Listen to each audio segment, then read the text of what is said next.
Hey guys, Rorius here. It's so quiet when I start one of these streams. It's just you can hear a pin drop. But yeah, we haven't done a reaction stream in so long. I did one. Apparently, according to YouTube, the last one was Easter. So yeah, we're 3 months back on the Reddit.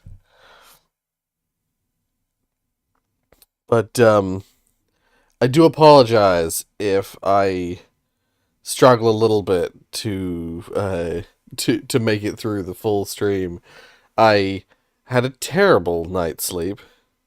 I don't know what was wrong with the way I was sleeping, but skivity Rorius. Yes, yeah. Hey guys. Uh, Something to do with the way I was like sitting. It was the way I was like positioned in bed. Man, I just could not sleep. Kept rolling over and kept waking up. Um, So yeah, sleepy stream. Have a sleepy stream today, and and yeah, I meant to stream yesterday, but I couldn't. I found out.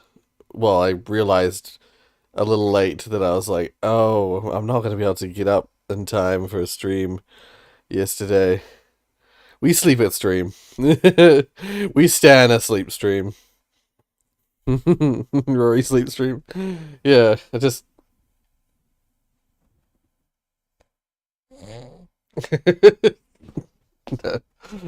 Ugh. No, we're gonna fight the sleep. Stay awake. We can sleep once. We can sleep when we're dead. No, we can sleep after the stream. But for now, Half-Life series and Source 1 hidden developer commentary warp functions. Oh, right. It doesn't automatically do this anymore. What was that? Had something in the background. Want a cup of coffee? I have a mountain of Coke.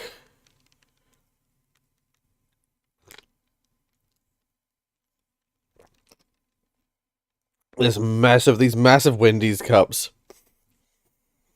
It's full of Coke. Should hopefully keep me awake.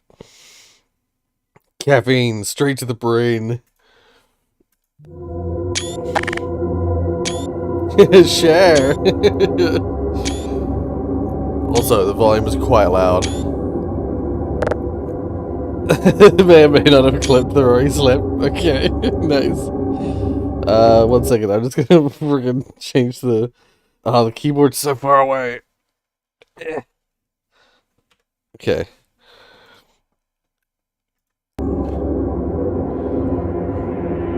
Yeah, well released. So on October 27th, 2005, Valve released Half-Life 2 Lost Coast, a small playable showcase to highlight Valve's developments in the HDR technology. Is now on YouTube? Okay, good.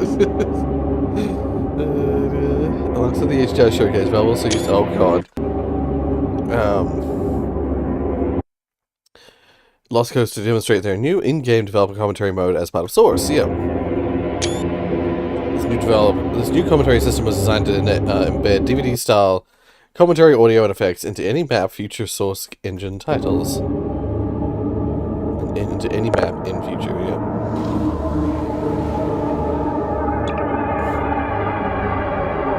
Why is it so loud? Oh, hey, Tiana! Good to see you here.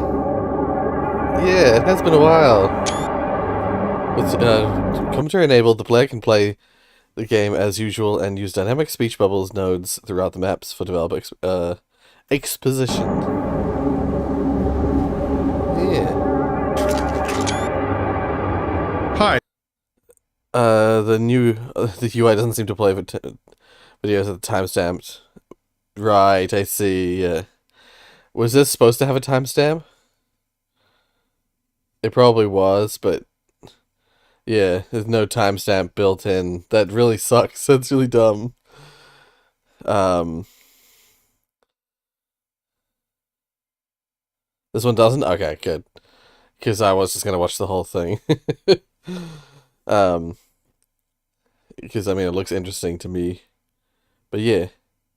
Uh, I hope everyone's having a good morning.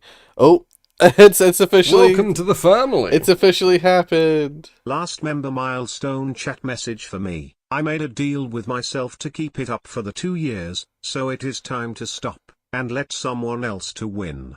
Fair enough. Fair enough. Yeah, it's finally happened. You got the Rorius okay face. Yeah. You got what you wanted. Now it's time to retire.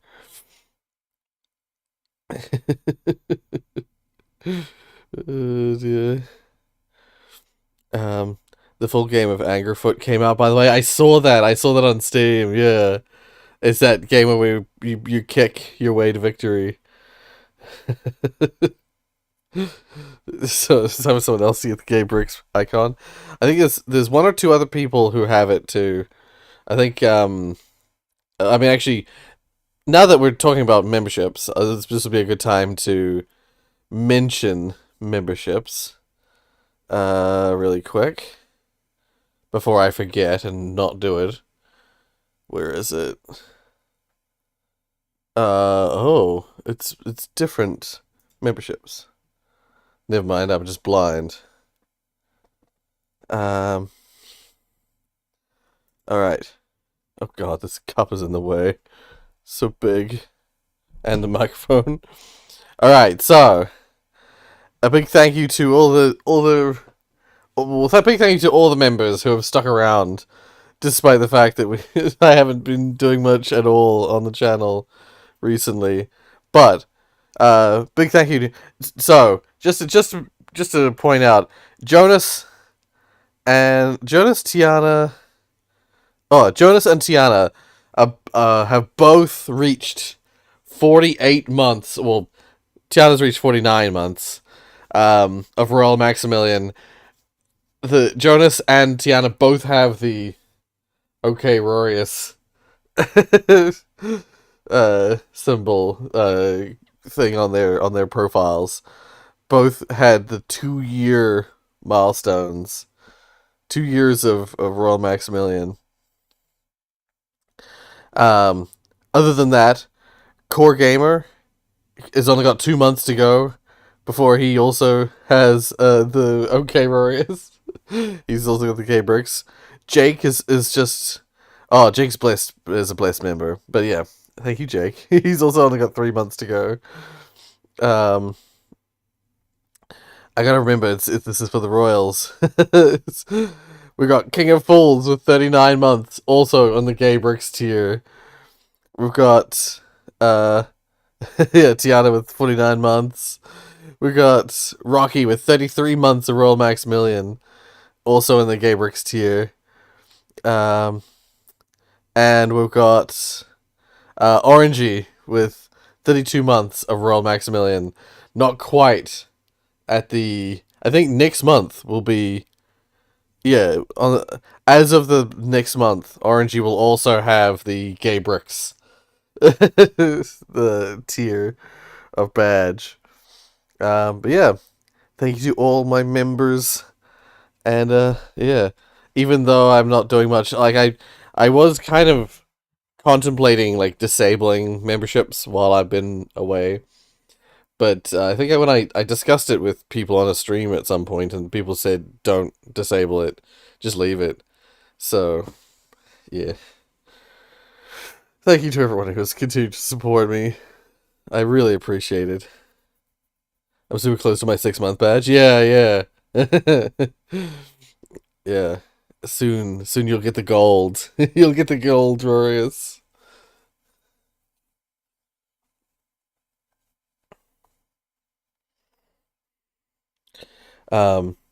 Super close to my 6. Wait. It's criminal for Rory to have less than 30k subs. Well, I appreciate that.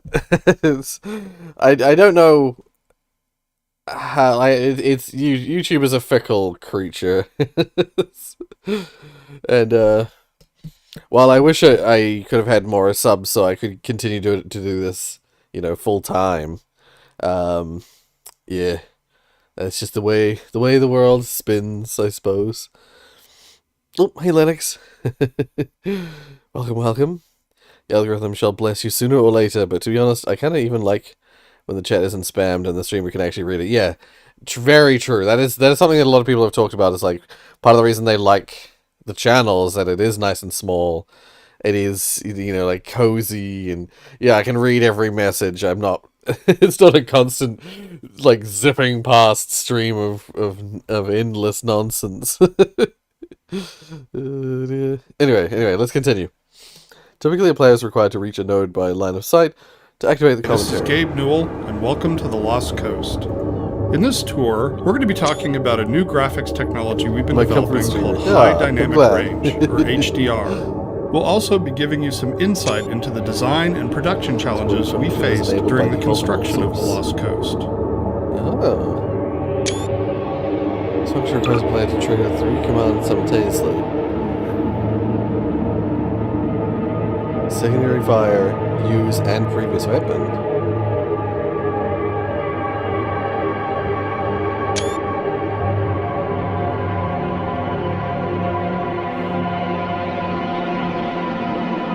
QWE.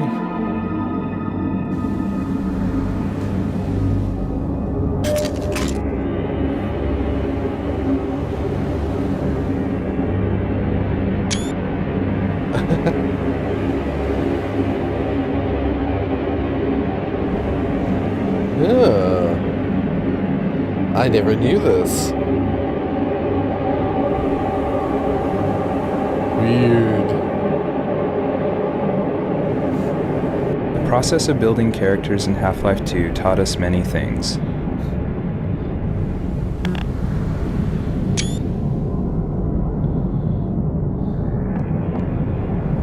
Water presents us with a lot of rendering challenges. In fact, we have to...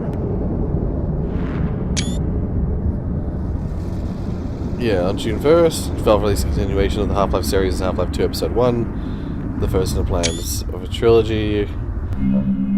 First major source game to release to feature Lost Coast improvements, HDR, and developer commentary. Yeah. This will be the first major release to include the developer commentary warp as default accessible function in game. Actually, yeah, no. Now that it's funny because when I said it before, I was like, I was just saying, I never knew that, but then I suddenly had this like weird memory of teleporting to different nodes. Safe zones, I feel obliged to Why point do out why do I have that side memory? effect of the reactor's destruction is the complete removal of the combined. Does it say? Does it say when you first start? Just as of known enemy across here. Yeah. No, it doesn't say here. Huh.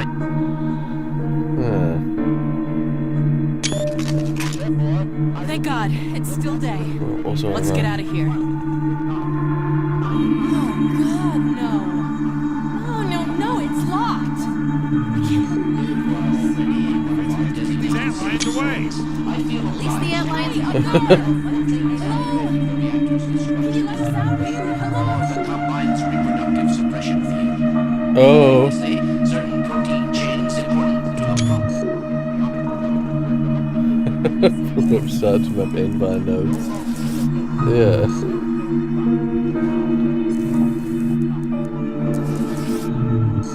Oh no.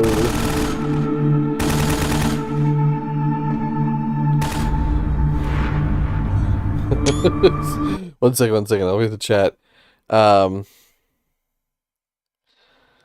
screenshot sound effects is messing with me. Somehow I thought I was tripping. Yeah. it's all Steam screenshot sound effects. Always has been. I feel like I heard it somewhere in Half-Life 1, but I'm not sure. Discovered that the Steam screenshot sound was also found in the original Half-Life files, right? Oh. A part of me wishes we got a playable third episode. Yeah, that would have been nice. Epistle 3, yeah. Oh well. Think of getting Ori. Is it with it? 100%. Yeah, definitely. I would highly recommend giving Ori a go. If you haven't played it, play both. They're both great. For what it's worth, Hollow Knight took inspiration from the original Ori. In terms of its like layout and design and stuff like that. And then Ori 2 took inspiration from Hollow Knight for its mechanics.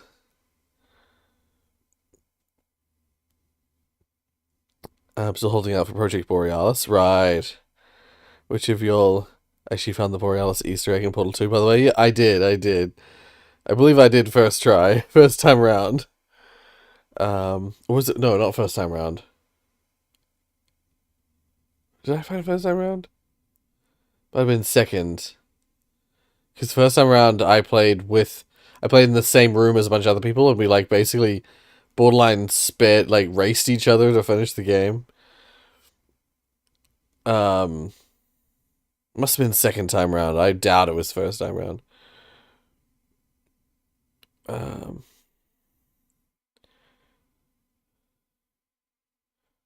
Yeah.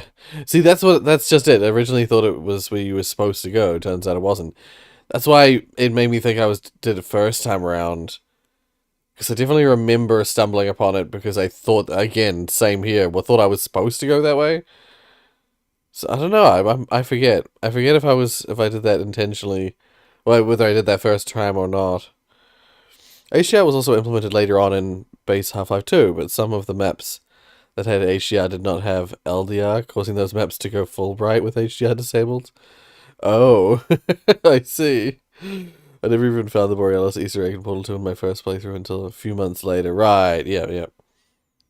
If I gift you Buckshot Roulette, would you play it on the stream? Not today's stream, but I might play it in future streams. I'll probably play it in a stream where I replay a few games. We would play like Buckshot Roulette, as well as another shorter-ish game, and then again in the third like short game. I'd probably do something like that. You finally did catch me streaming. You did. It's been a while. I forgot there was a game for a second. Yeah. This is like a board game, or like you just buy a buckshot, play roulette with it. On October 10, 2007, Valve would release the Orange Box, a compilation of 5 games with 3 new games releasing simultaneously. What an era of Valve. 3 games released simultaneously. Half-Life 2 Episode 2, Portal, and Team Fortress 2, all at the same time. A new Half-Life spin-off called Portal. Yeah. What a time to be alive. Each new game would come with Valve commentary mode, refined from the successful Lost Coast and Episode 1 experiments. Yeah.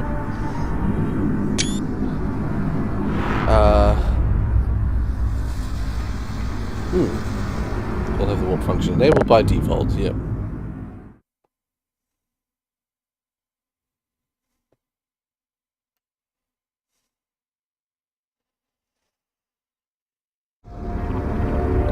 JB mod stream win? I don't even know what that is. So 2's will function operates similarly.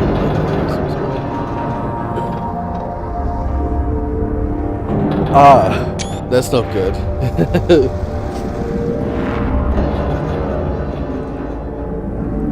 Yeah, that's not good.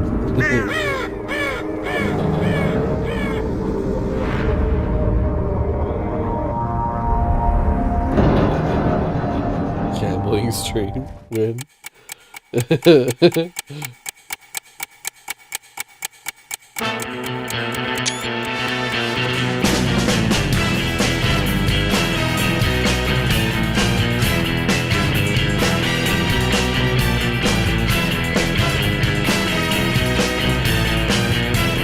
Welcome to Team Fortress 2.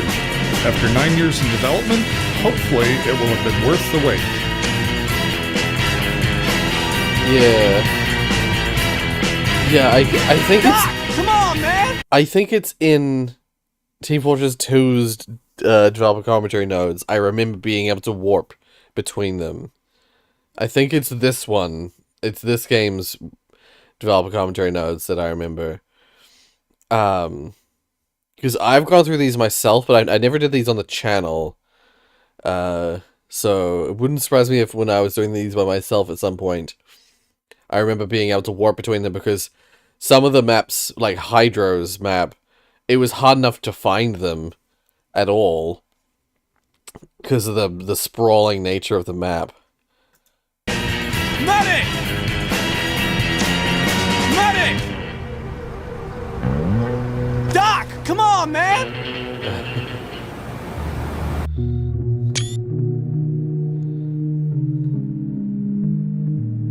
Right, yeah. Can I watch the stream at 2 times speed? I will tell your future. If you could, I'd be very impressed. That's some technology that... Oh god, that triggers me every time. The Portal radio music triggers me every time because I'm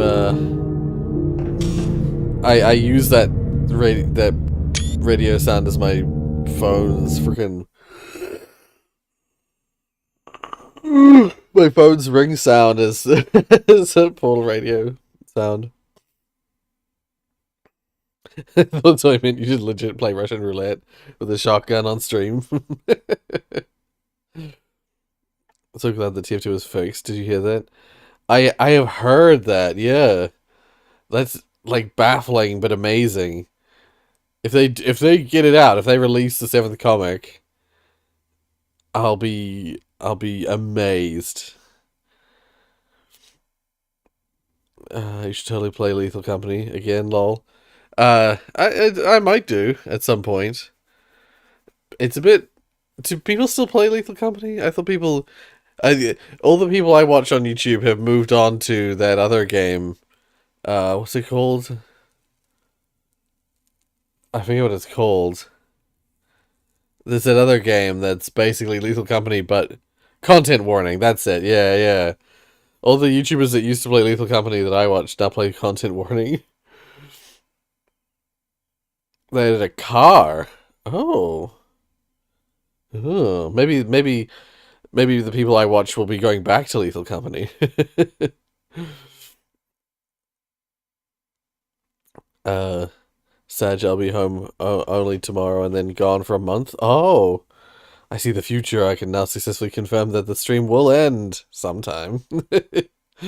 Kit Kat jump scare. Welcome to the stream.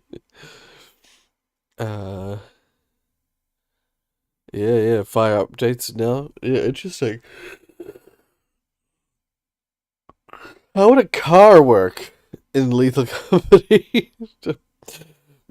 Super confused about that one.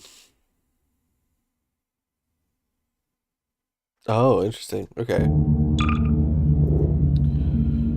Yeah, so in order to do it, make it work for this game, you have to use, like, bind.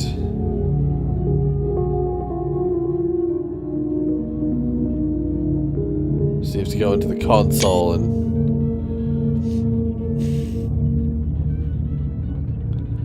Oh, okay. Never mind, you didn't even need to...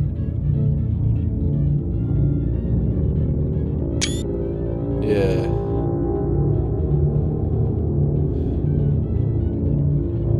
So it's the same key.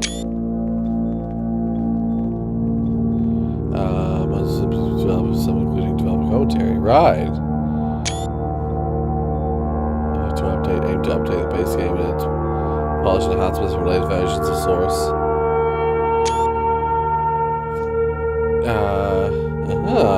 Based on behind the scenes book Raising the Bar. I have that book. I hunted it down. I hunted down a second-hand copy and got myself a copy of that book.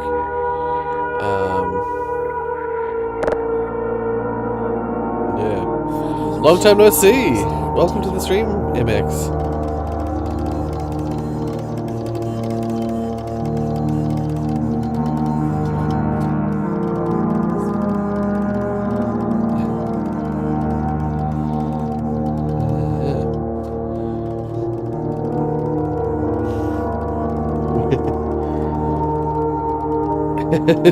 Just look through the stream where we will read this message out loud, then laugh. Future viewer here, yeah. Penalty source games to feature developer commentary warping as default function. Left 4 Dead and Left 4 Dead 2. Well, I guess that's because they're source games. Whereas later, the rest of the games released after this, Source 2 games, right? Yeah. Yeah, that book is hard to get. The Raising the Bar is a difficult book to acquire. I was so glad to be able to get a copy. It was expensive. It was like, how much was it? Like in the $200 to $300 range. So, like 100 American, which isn't that bad, really. Actually, yeah, it depends. Like, if it was as if it got as high as $300, then that's like 150 American. Oh, Lady Buckethead. Welcome to the stream. Um.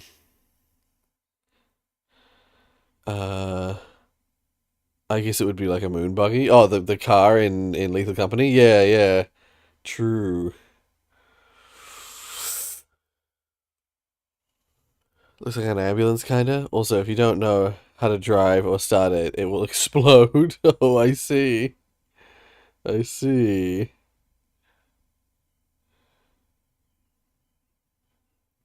But I used $4,000. What the heck? I'm just gonna quickly have a look to see if I can find how much I paid for my copy. Just 1 second.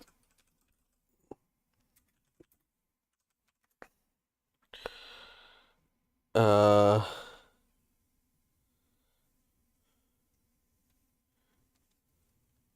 let's have a look. Uh,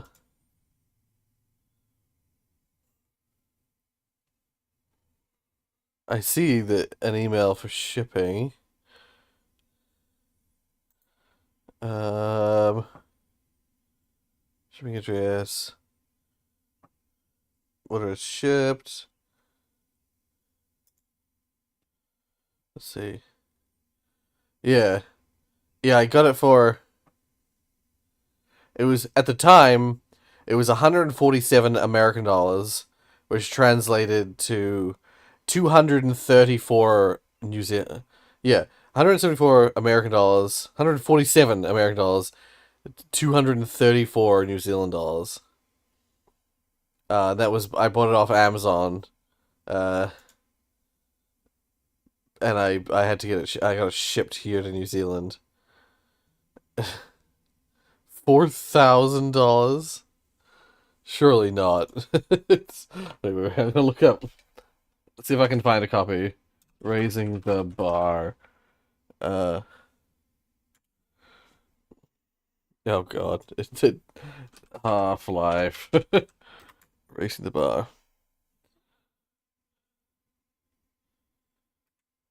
Let's have a look.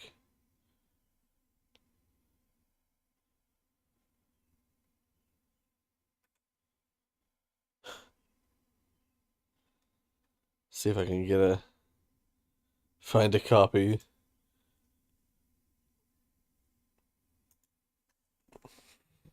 Oh God. This one that I'm found here, it's $1,000.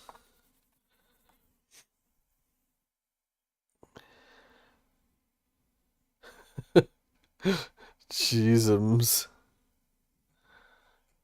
I think it's 1,000 New Zealand dollars though, I think.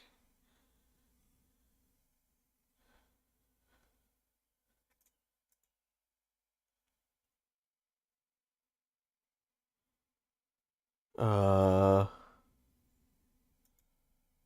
there's another option here.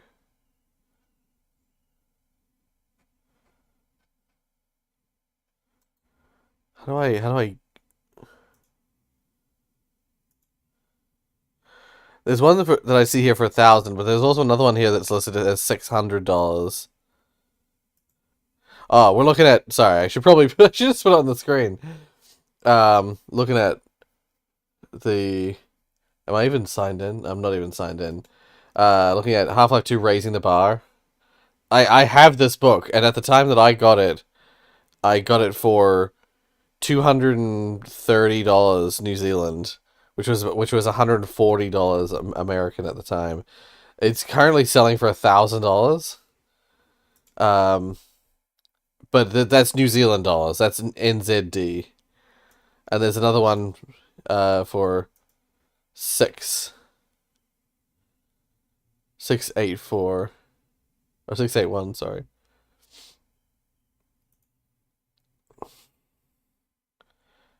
Yeah. Seemingly that's it. Those are your options.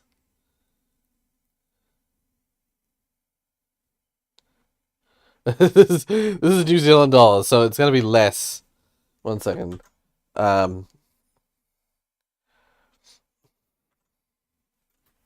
NZD in USD. Oh yeah, it's the equivalent of 600 US dollars. That price there. Yeah. Oh. What's this? This could be cool down. Yeah. But no, no, no, no. Let's not worry about that.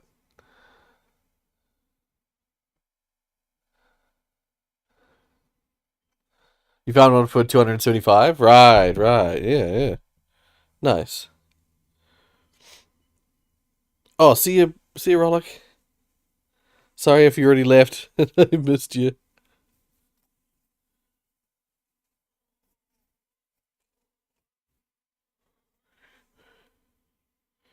Um,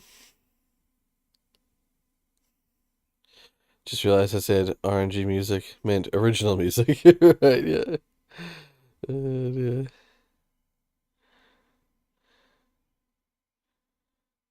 Oh, I see. Yeah, yeah. I just caught your message from up at the top. Unsure where that is in the queue. Yeah, I'm not sure how far we're gonna. We're on the first video and it's half an hour in. It's a 10-minute video. Oopsies.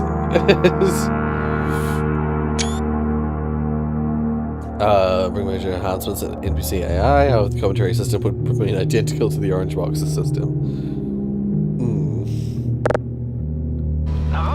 I do have a physical copy of Half-Life. I have a physical copy of Half-Life 1.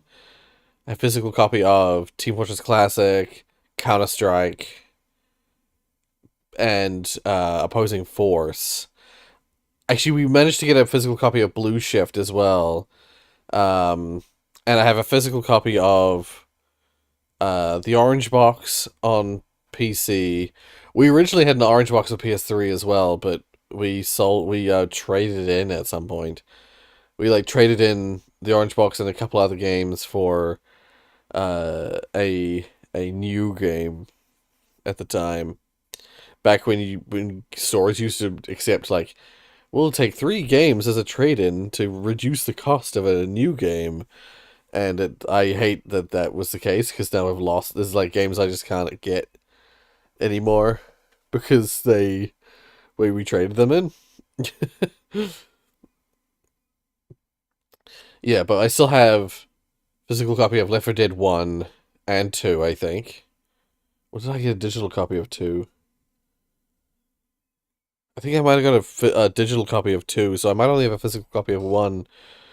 But yeah, we have a physical copy of Orange Box and oh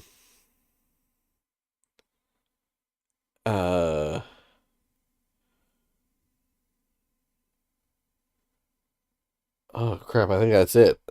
I think that's it. All the original Half-Life games, Orange Box, Left 4 Dead. I think that's it. By the time Portal 2 came out, it was everyone bought digital copies of stuff.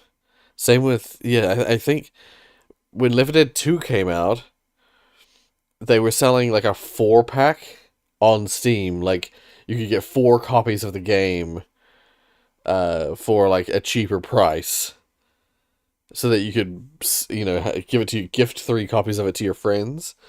And I'm pretty sure we got that copy. So I never got a physical copy of the game. Y'all can make it to the bridge from here. Thanks, brother. The bonjour! See you later, Virgil. You made it real damn far, people. I'm proud of you. Now let's just cross that last mile. Hi, my name is Gabe Newell.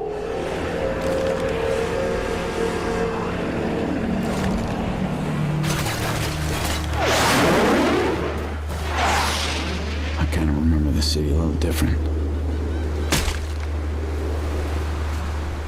Hi, my name is Gabe Newell.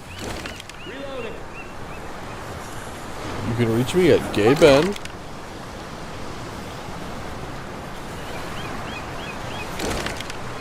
Right, yeah.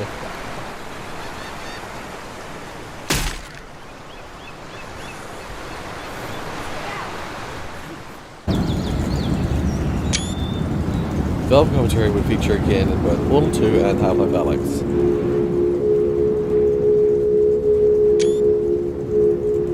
Portal 2 was released in April 2011.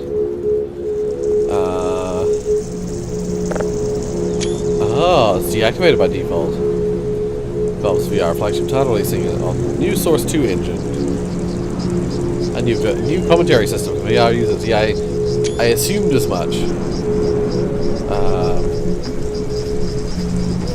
I don't think I've gone through Alyx and done the developer commentary. I don't think I ever did that. That's definitely something I should do on the channel at some point. But not HLA source code, yeah. Both the engine change and VR format, the commentary warp function is not available. However, Valve's Blink VR locomotion mechanic would share similarity to warping.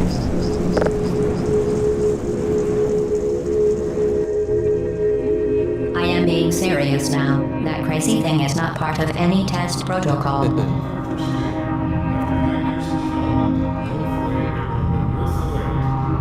Just ignore that thing and stand still.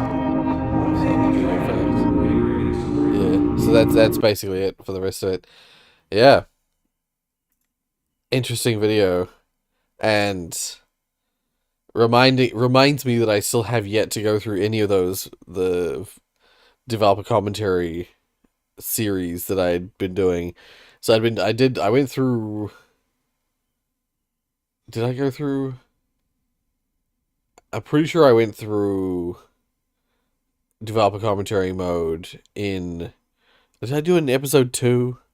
I did it in Portal, almost certainly. I don't think I did TF2 or. Yeah, I don't think I did TF2 or Left 4 Dead. You can still commentary warp in Portal 2, but only in the confidence building, the hub, and the security room maps. Oh. Of course, Smarty Black's mentioned. He is the encyclopedia for Half-Life. Yeah, he's amazing. Murphy Black's videos are always so fascinating. Right, okay. Huh. Interesting. Radioactive cat.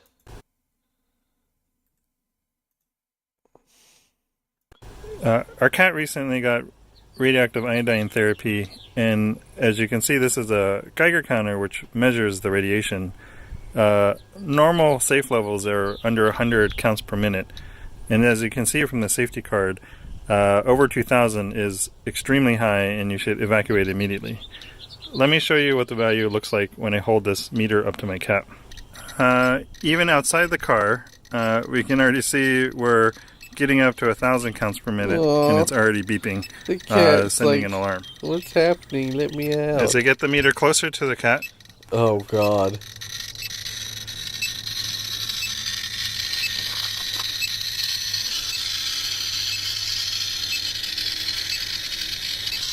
So, Gray, according to this card, I should evacuate and report you to the government.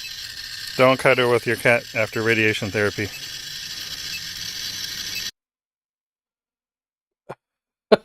Terrifying. Aw, the cat has existential crisis. What the fuck? Why is the radiation therapy so radioactive?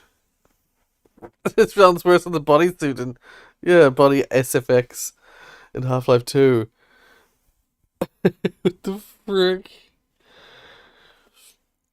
I'm not an expert, but I think that at that point you should evacuate to another country or continent. Yeah. 40,000 CPM. Why is radiation therapy so radioactive? It's just because I would have thought that like it wouldn't have left your cat being like dangerously radioactive. Yeah, I don't know. Strange to me.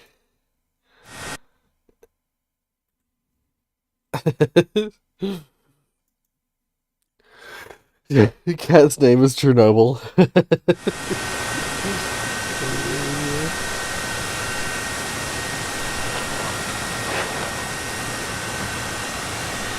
Yeah, I would have thought. That's the thing is, I would thought because there's such a thing as like the radiation therapy where it's like they use radiation on a person or on a thing to do something. Like when you get if you have cancer, but it's not like super crazy strong cancer or crazy serious cancer. Pardon me. You usually get radiotherapy to like reduce the chance of getting further cancer.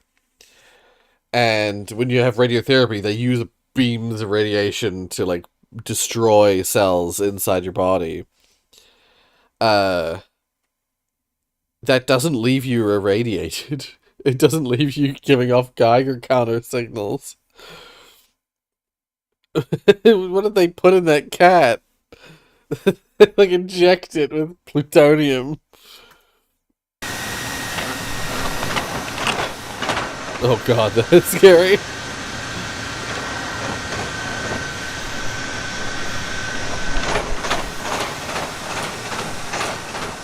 I'm gonna see it again. Wait. It stands up and then it's like, I shall invert myself. Cake uranium. It's like, what did they put in that cat?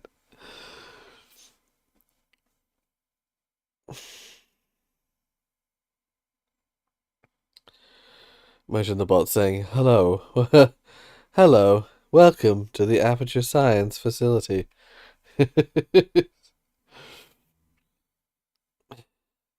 Investigating the Discord scam that targets your friends? Oh. Can I just... No, I can't just middle click. I don't like the new Reddit system. Oh, this is a little long.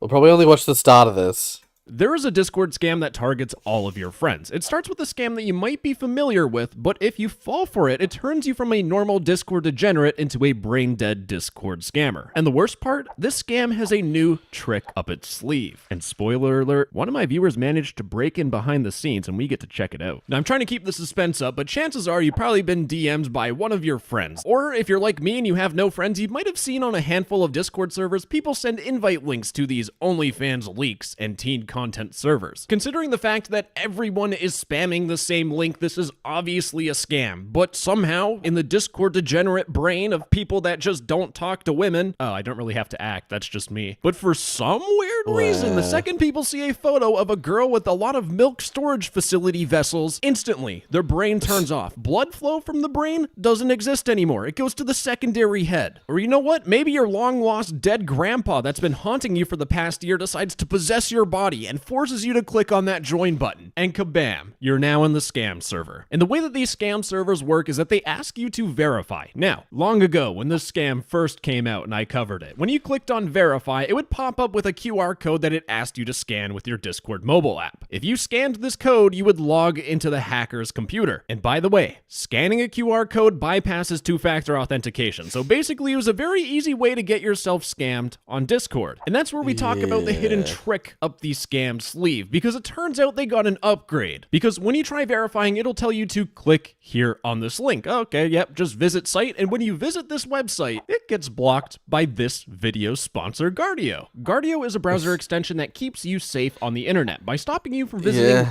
being bombarded. Now, if you scams, it's protection with 4 of your friends or family. And Guardio. But the best part about Guardio is that you can share this protection as well.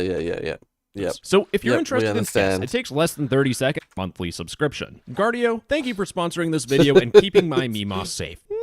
My granddad is possessing me.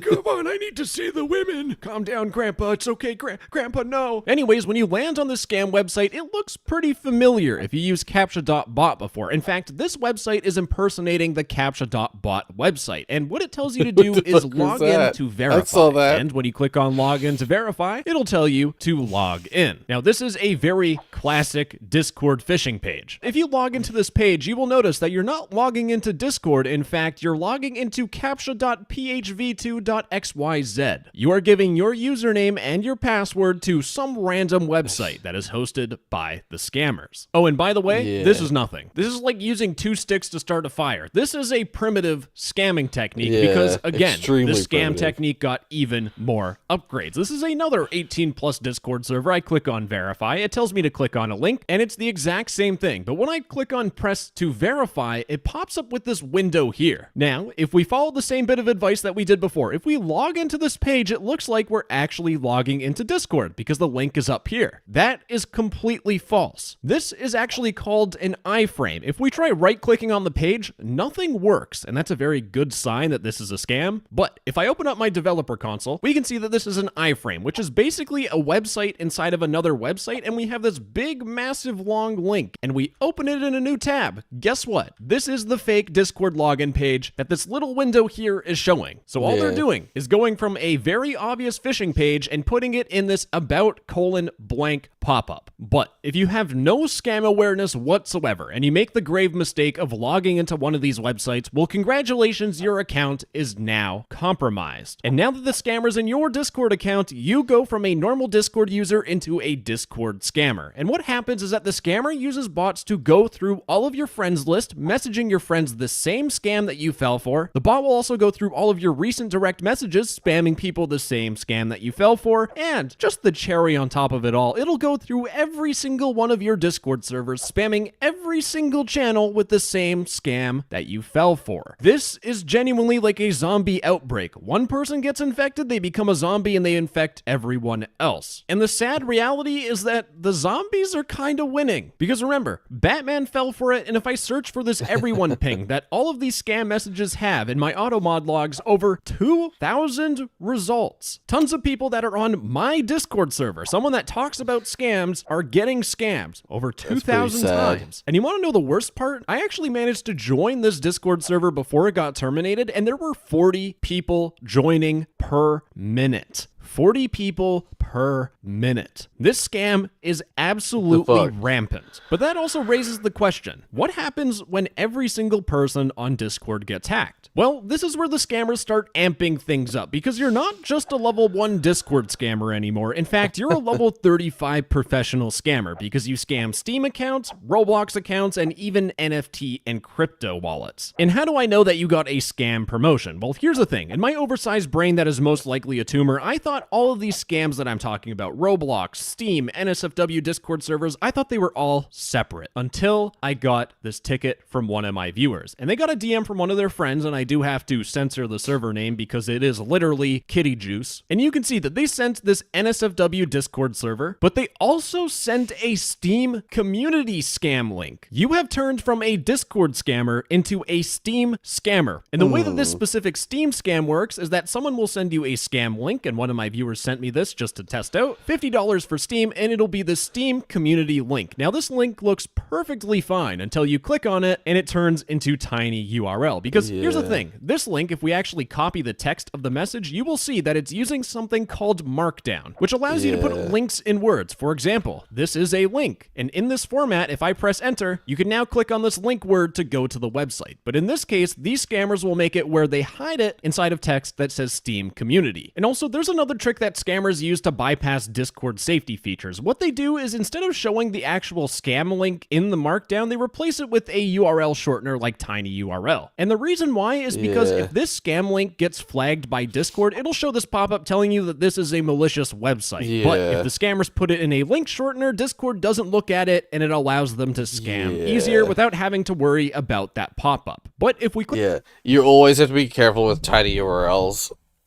Any kind of link shortener,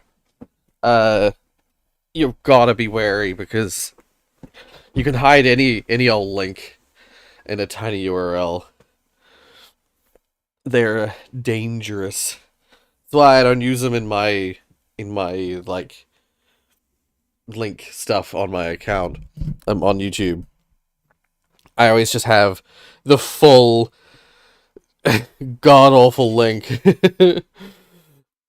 Like 1,000 character link.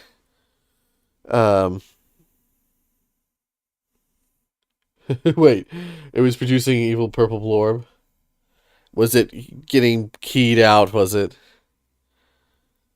Wait, I missed some comments. The only thing on that robot that was missing was a smiley face. Yeah. It reminds me of the Entropy, that Entropy game computer character. You see that video of the kid on Discord who bought a suit used in Chernobyl and he ended up getting radiation sickness? Oh my god. Jesus Christ. I didn't hear about that or see anything about that, but that's fucked. No joke, the scam has happened to 3 of my friends, and my friend turned from a normal Discord name to Will Dad support. I see.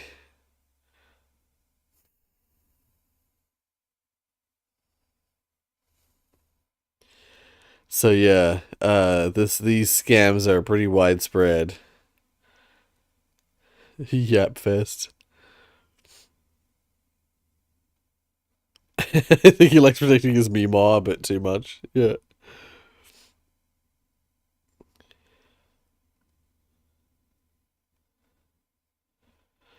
Dark Knight is kind of freaky. Some lovely hyperlink abuse. Yeah.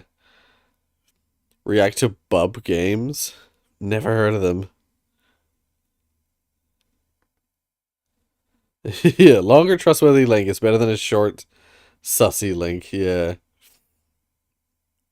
One time a friend sent me a link so long he had to send it as a text. One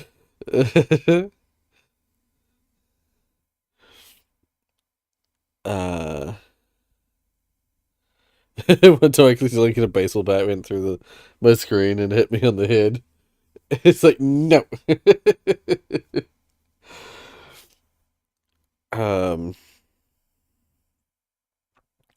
Yeah, Zach, I don't know. I know I haven't also I also have not been hacked before on my Discord. I just don't click links. I don't like, people invite me to stuff quite often and I just don't go to it. I usually just am like, no, I'm good. But I can stream this. I'm glad. It's a sleepy stream. Click on this link and we visit the website, you're going to get every single red flag on the planet. First, Guardio is going to tell you that it's a bad thing. Google Safe Browsing is going to tell you that this website is unsafe. And if somehow you make it past all those red flags, you will land on this website. This looks like the Steam website where I get a $50 gift card. Oh, baby. I click on sign in and you'll instantly notice that we're on the Steam community website. I should be able to log in and everything should be hunky-dory, right? No. This is the final form of the phishing page. It's called Browser in the Browser. browser. This looks like a pop-up, right? Well, try dragging it. It doesn't work. Or if it does drag, try dragging it off of the website. It won't work because this is a fake pop-up page that's put inside of this Steam community. I hate these domains. I can barely pronounce them. But this fake Steam website basically impersonates this pop-up window. And the really easy way to tell that this is a scam is if you right-click the page and click Inspect Element, it'll just get really mad at you because they don't want you poking and prodding through their scam website. Now, to be honest, who cares about your Steam account that only has Sakura Clicker on it? No one cares. Well, gamers, the damage gets worse than this because yes, you also send Roblox scams like this guy here. Now, for some reason, this Discord scam bot that's controlling this poor dude's account is even worse than I thought. Join Sever Vip Giffle Perm Mochi. Completely understand. But if we copy this link, and I'm going to send it on an alt account, if we press enter, you can see it's the same markdown bullcrap I've talked about before, the Roblox.com website. Oh, if I click on it and we visit the website, it's blocked by Guardio again, but I'm going to click here and continue because what I want to point out is that this looks like the Roblox website, and you're not logged into this Roblox website because this is not Roblox.com. It's actually com.am. When you read domains, you actually go from right to left. This is the top level domain, this is the name of the domain, and this is the domain prefix. So to put it simply, this website is com.am, not Roblox.com. And again, if you log into this page, which it's an absolute miracle this thing doesn't work, but if you log into this page, you'll lose your Roblox account, which is detrimental.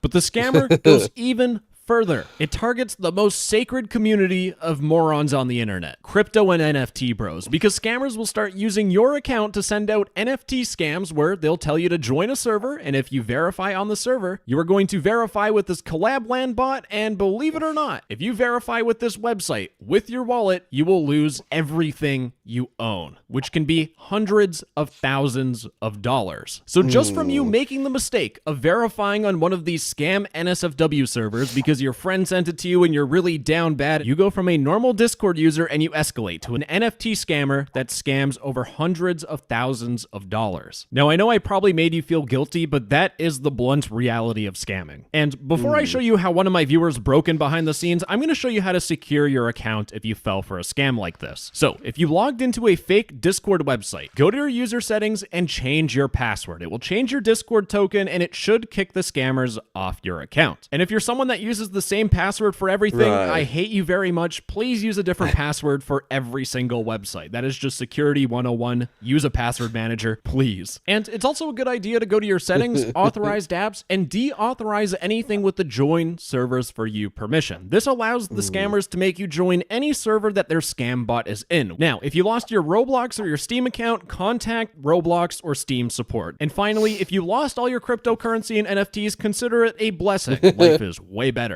when you don't have to worry about little fart coins and monkey photos. So let's talk about how one of my viewers broke in behind the scenes of one of these scam bots. In one of these scam Discord servers, they have a fake verification bot. And sometimes the scammers are a little bit stupid, where you can add this Discord bot to any of your servers. And when you look through their / commands, they have a whole bunch of things you can do, like allowing you to ping people, setting the logs webhook for when people log in and get scammed. There's also a command to get a TXT with all of the Discord tokens or accounts that were scammed from this bot. Now, unfortunately for me, no matter how hard I tried, this bot is completely locked down. But what if it wasn't? Well, my wonderful viewer here, Jackson, managed to do the impossible, because here's the thing. He added one of these scam bots to his Discord server and he ran the command create invite. And when he runs the command, he gets an invite to this server, which is not a scam server. In fact, it's something a little bit different. In fact, if you go to that Discord server, you can see that it's not a scam server. It's actually where all of the scammed accounts go. When you verify with one of these fake Discord bots and you go through that fake Discord login page, the scammer gets this information sent to their Discord server. They get to see your username, your Discord token, which allows anyone to log into your account bypassing two-factor authentication. They see your bio, and the most important part is that they see your permissions and your roles inside of Discord servers. And they specifically look for a certain permission. Mention everyone, because remember those scam messages? Every single one of them had @everyone. So when these scammers here see that you're allowed to mention everyone, they get a little bit excited because they know that that everyone ping went through and pinged a whole bunch of people to visit this scam. They also look to see if you... I was going to say, I'm pretty sure I have it set that only certain users can at everyone on our Discord. I think only advisors and above can ping at everyone, or maybe friends and above can ping at everyone. Yeah, encrypted / obfuscated passwords, basically. Yeah, I know. I should use a password manager, but I don't have one. But to be fair, I have separate passwords for separate accounts that like separate passwords for separate concerns. So for stuff that's slightly on the dodgier side, I have a separate password for that and separate password for my like banking and stuff like that. It's yeah. I have separate passwords for separate accounts. I just do it manually.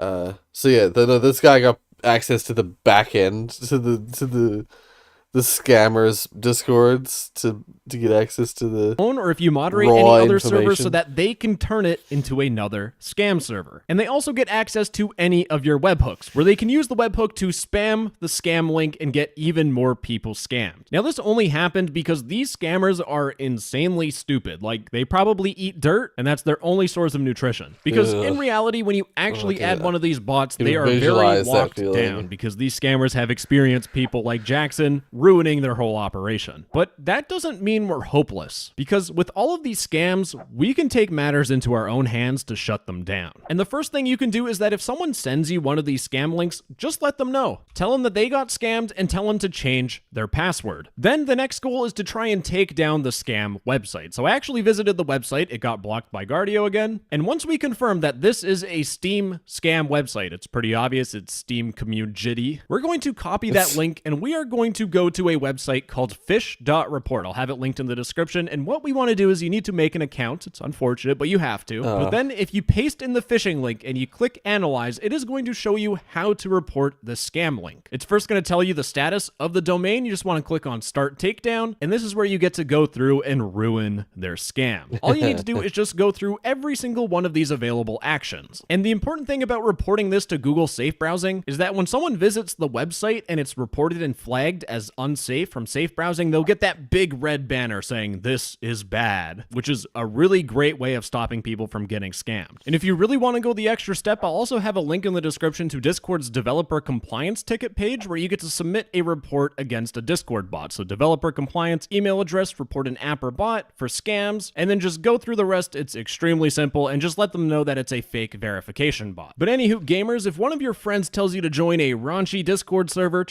yeah. Just don't follow. Just don't join every server you see. If someone posts a server that you're like, this is a bit weird, this is a bit dodgy, or it's got sexual content on it, chances are it's a scam. I'm feeling restless. I feel I need to keep moving around, or else I'm gonna. I don't know. I'm gonna explode. Rorius, my video's on the top, I'm pretty sure. Yeah, your video will be right at the very top. I'm just slowly making my way through them, as I usually do. Okay, let's have a look. What's this?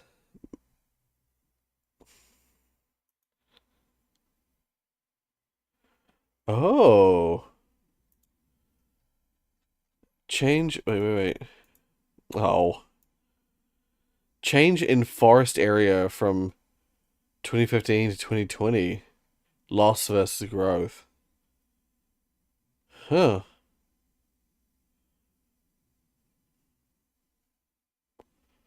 Yeah, so 2015 to 2020. Currently on there 4 hours of sleep because funny bad sleep. Yeah. I was talking about that at the start of the stream, Joan. I have I had not good sleep. Yeah. PV the Zen invasion of the world be like. Yeah. So yeah, this is an example of where it's God, they have real I hate that you zooms in not where I'm clicking.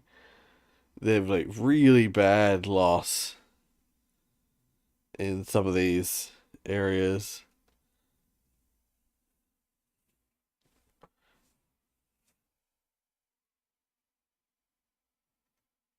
Interesting that China has like a huge growth.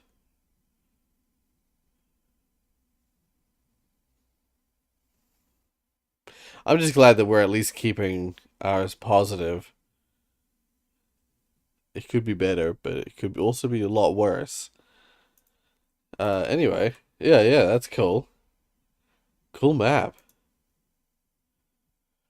The train goes choo-choo. Alright, let's watch it here.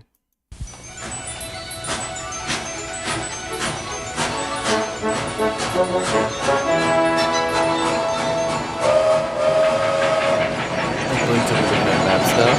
Yeah.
Coral Reef project.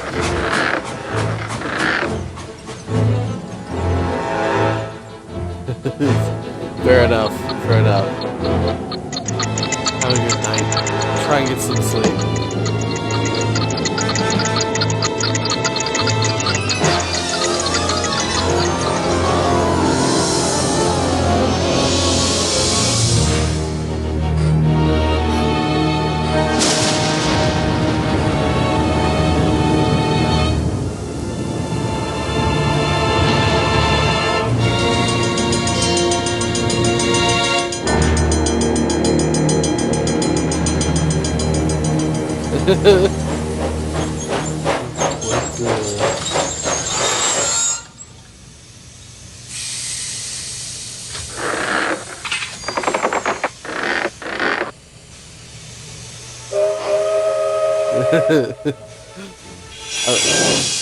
It might look like I'm vibing to this. I'm actually borderline falling asleep. Because, as I said this doesn't stream, I did not sleep well last night. I'm trying to, like, reposition myself so that I can find another good spot that will keep me awake. Also, sentient trains, yeah. Phew.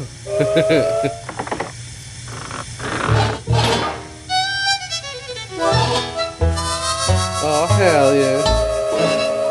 This is quite impressive for 1989. If this was made in 1989, that's quite impressive. 3D animation. Yeah. Damn.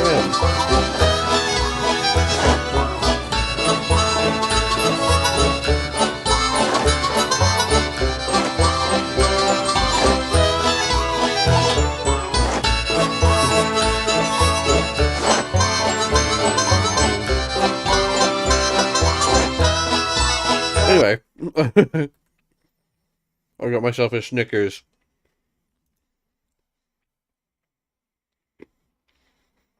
We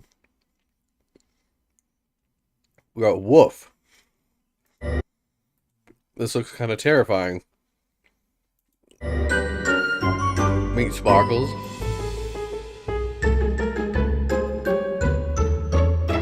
It's just one of these, but they've attached a head to this pod.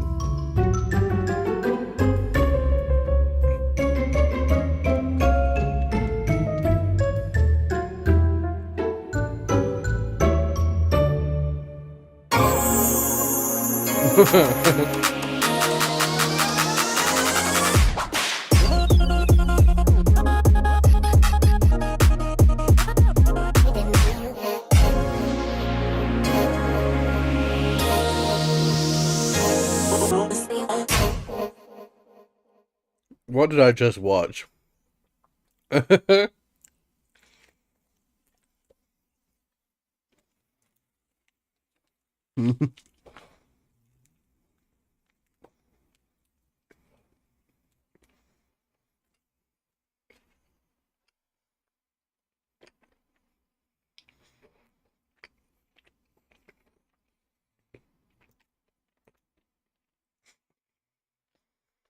When nanotech becomes available,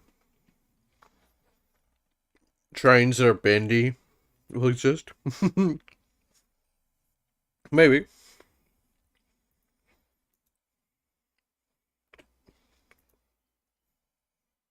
What is this? I hope you brought something stronger than a portal gun this time. No, no, no! Oh my god.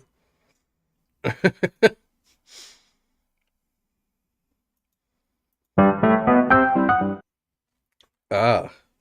I do love a good optical illusion. Honestly, now I want to see Boston Dynamics make a real Iron Man suit. I mean, yeah. That'd be really cool. They'd be the people to do it. These two tabletops look different sizes. But hold on, they're actually the same size. It's baffling. Amazing.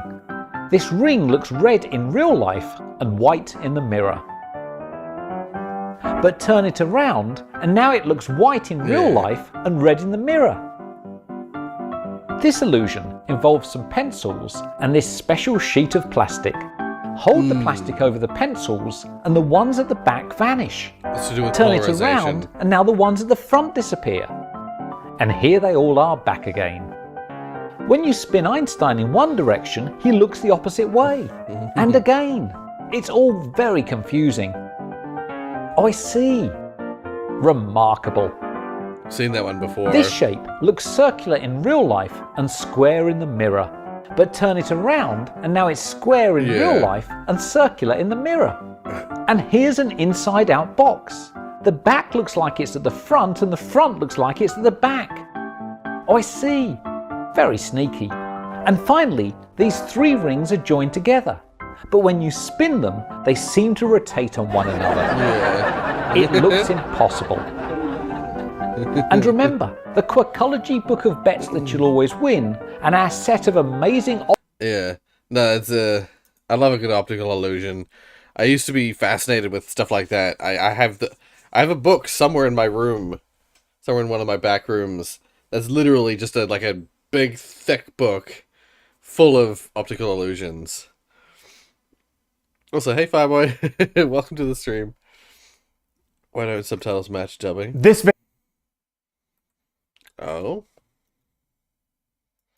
video has been dubbed and subtitled into several languages. On most devices, you can call up YouTube settings and switch between them. And if you do, you'll find that outside the original language, English, the words in the subtitles and dubbing often don't match, which happens a lot, mostly in professional TV shows, and it can be frustrating for those of us who like to listen, but also use subtitles. The short reason why is subtitles and dubbing are usually done by different teams of people. But to answer why that happens, I need to take you on a journey that's going to involve geese, a roller coaster, and this advert. This video is sponsored by NordVPN. That's not a joke. This video is actually sponsored by NordVPN, who have been very useful as I've been travelling around. Visit nordvpn.com/TomScott to find the best deal they're offering right now. Now, in most of the languages that advert was translated into, the subtitles and dubbing pretty much match. In French, Spanish and Portuguese, the word order is roughly the same as in English. Have people noticed one inconsistency already with the the subtitles so far. I've already noticed one. I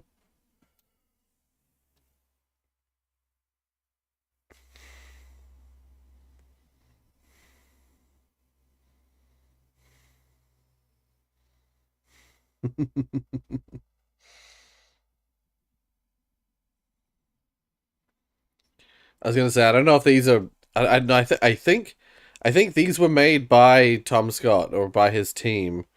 These aren't auto captions. I don't believe. Yeah, these are actually English subtitles. It doesn't have. It's not It's not auto captioning, auto translating. These are actual ones that were made by someone. But the automatic ones can be pretty bad. Yeah, you're right. But if I'll go back a bit. It's here. NordVPN.com/TomScott to find the best deal they're offering right now. Now, in most of the languages that advert was translated. He actually said, now in most of the languages that advert was translated into. So he said that twice, but the subtitles only say that once. Translated into. It's like lining up perfectly with what he's saying in his video. I just realized as well that even though it's probably too late already, Tom Scott is one of those channels that I have had trouble with before, so I'm not going to watch any more of it. If you want to watch the rest of it, in fact, I'm going to probably open it in a new... I'm going to hold it for later. If you want to watch the rest of it, you'll have to watch it in your own time, unfortunately. Automatic subtitles that become real subtitles are worse. Yeah, I mean, to be fair, the technology is still pretty new, and I'm amazed that they get it as right as they do. Considering all of the different accents people have, all the different dialects, accents, whatever. It's quite amazing that it does what it does, honestly. Why are open source alternatives so bad? Oh, no. Shit.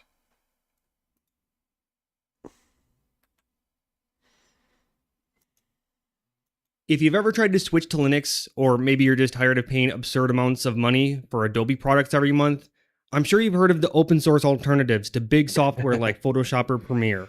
Don't want to use Photoshop? Just use GIMP. No Final Cut Pro? Just use Kdenlive.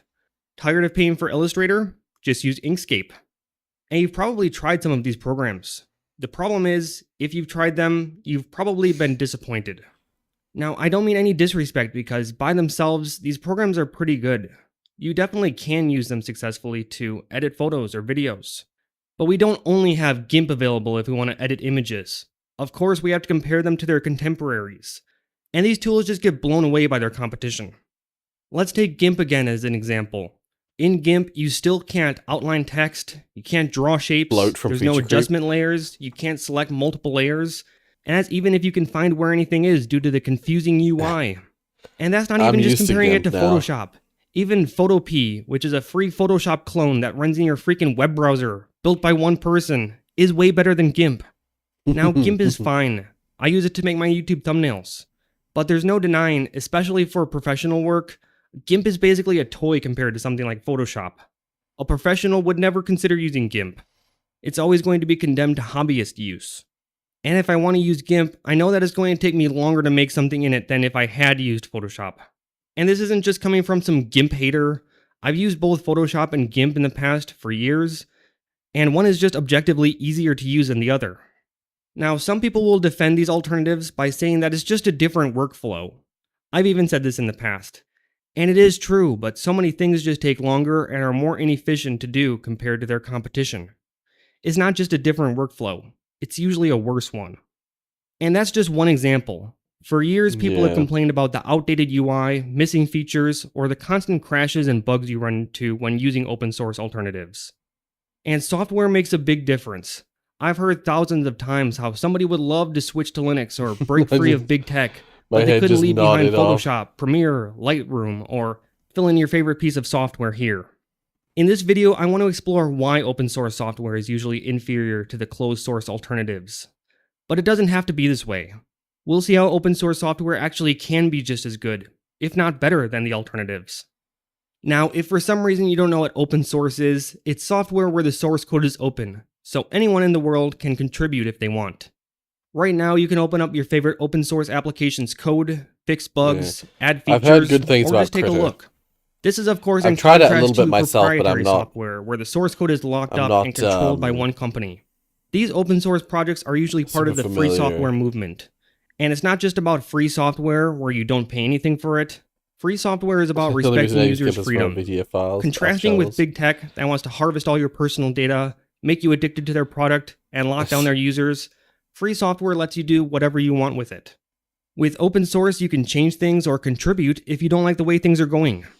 Now, open source has come up with tons of great software. Most great open source software is fairly small and only does a few things, but it does them well. One example is Yeah. Git, a simple command line tool for version control. And it's used by thousands, if not millions, of companies around the world. There's also open source projects that are run by huge companies, but still leave the source code open for other people to use or copy, like Firefox. Yeah. For these use cases, open source works really well, and has produced amazing software used by millions of people. But the middle ground between these two is what we're going to be talking about. I'm talking about the mid-sized open source projects for end users. They aren't as simple as a command line tool, but they don't have a huge organization behind them. These are the GIMPs, the Kdenlives, the Inkscapes, and the Darktables of the world. And this is where the biggest issues with open source start to show. So one reason why these open source projects aren't able to keep up with their competitors is because it's become so much easier to make money with software now. Before, open source projects were one of the only ways to stick it to the man if you wanted to make your own software. Back then, the only people who could easily make money with software were huge companies like Microsoft. And so back in the 80s and 90s, if you wanted to release software that could compete with the giants at the time, you probably released it for free and open sourced it. But these days, anyone with an app idea and a little programming knowledge can create an app over the weekend, monetize it with Oh, there Stripe, it is. and make thousands of dollars a month. The barriers have been broken Blob. down, and if you want to sell software, you don't have to go through the big financial institutions. Anyone can sign up for a payment processor like Stripe, or publish it in an app store like Apple's and have them collect the money for you. So independent developers these days are much more likely to sell their software rather than donate their time for free. Yeah. Sure, you'll have your activist types that believe that software should be free and respect users' freedoms. But at the end of the day, these people still need to put food on the table too. And sure, there's plenty of people that still contribute to open source, but most of the time it's something you do for a hobby. Or maybe you contribute for a little while after you graduate university to pad out your resume a little bit. But most people don't really stick around because, for most projects, there's just no money to be made there. That's why most independent devs you see these days are more likely to opt for creating their own small, closed-source application It is a fun rather fact. than contributing Kitten. to open source. We also have to talk about the UI of open source software. Now, I'm sure you know how bad a lot The of founder open of source 8chan software looks. is In now the open furry source and a world, font the 90s designer. never truly ended. But it's not Yeah, only about the the aesthetics. frick. If the UI is not laid out in a coherent way, it's going to be difficult to even do common tasks or to even find a tool you're looking for. Alright, so we're going to do a little speed run transforming text in the closed source Photopea versus the open source GIMP. Let's start with Photopea. Go. And we just grab this, scale it, move it, grab the text, change it, and done. And now let's do the same thing in GIMP. Starting now, so let's move the text, and I'm moving the background. Let's move the text, and then rotate it with the rotate tool, and text, not the background. Rotate this, and grab the scale tool, or just the unified transform tool, and I'm skewing it. Scale it, and then we can edit the text, but I can't edit the text without losing all of my modifications. So what happened here? Well, let me explain. Most people working on open source projects are developers, and they're usually very good at programming, but not necessarily much else. What I would say is, I'm gonna leave that video there. If you want to watch the rest of it, you can. What I would say when it comes to GIMP, the biggest problem with GIMP is that it's not a how would you even describe it? It doesn't store your modifications as like filters or layers of modifications.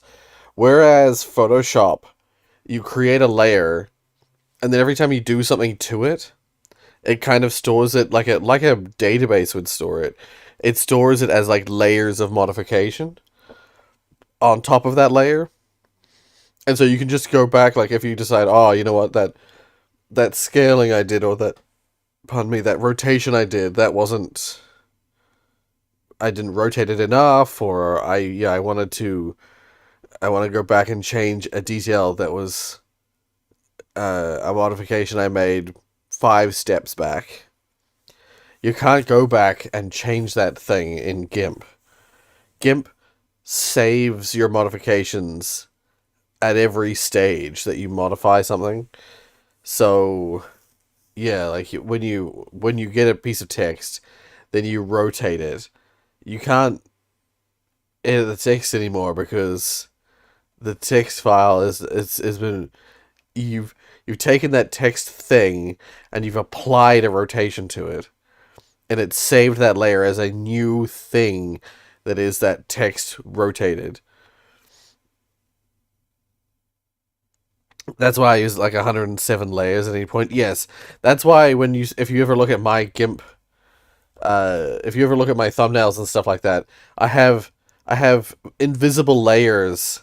I have like 1,000,000 invisible layers of stuff that's unedited, so that I can go back and re-edit it if I need to. Like if I ever rotate.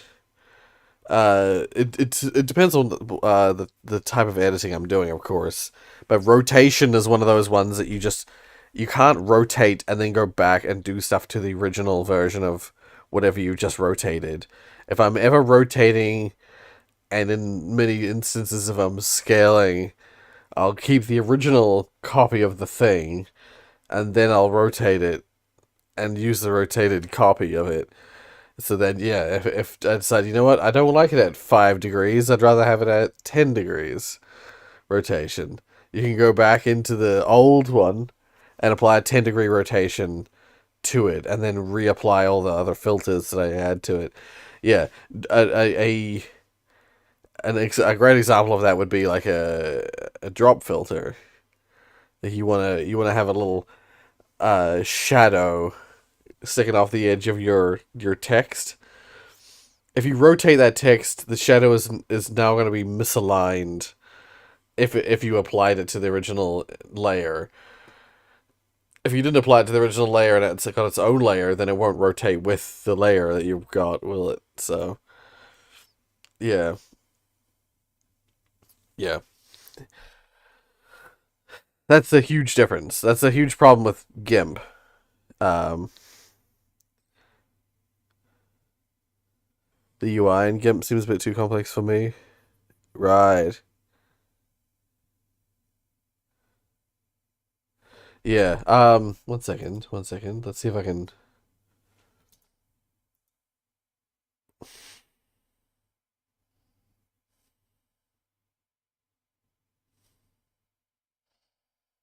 Please just open on the main screen.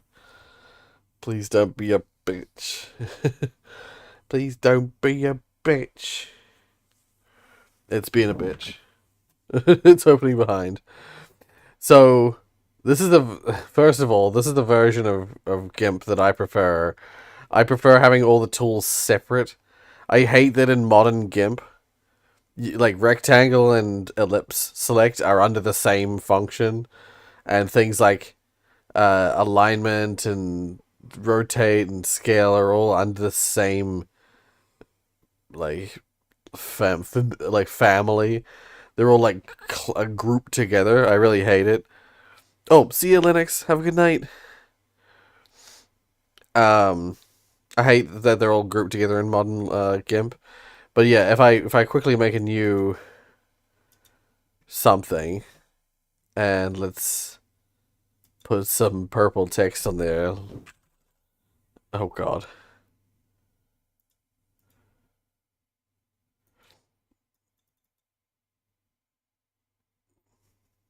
Oh god, I briefly fell asleep again. So let's say I have like a thing like this. Yeah. While it's in this text form,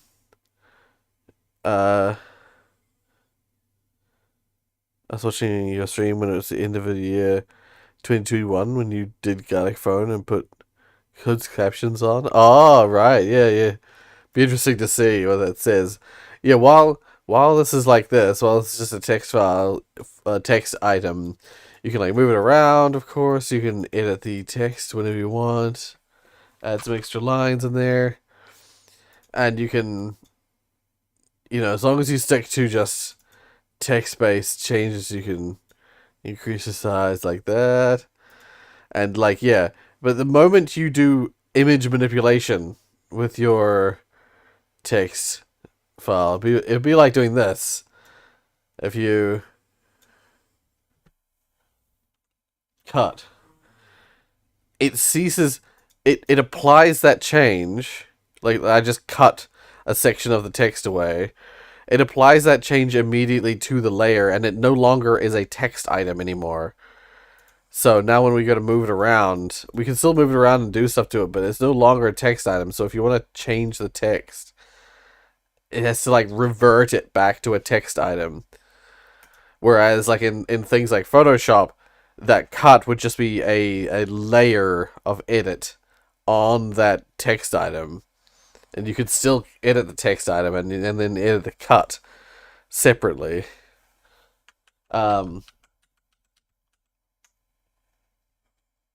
Same logic applies to what's a good example? Oh, the classic, the one they showed in the video was rotating it. It turns it from this text item. You see up here, there's a little text item image. You rotate it, it becomes a regular layer, a regular image layer. So now you can't edit this text without reverting it back to its original text format. That is the problem with GIMP.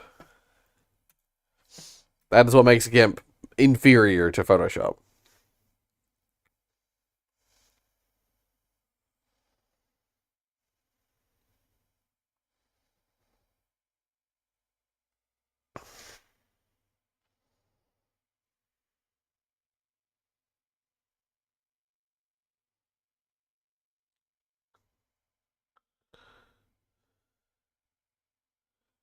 You see 11-year-olds who use Blender. Right, yeah. Blender is one of the few open source things that I would say is like excellent.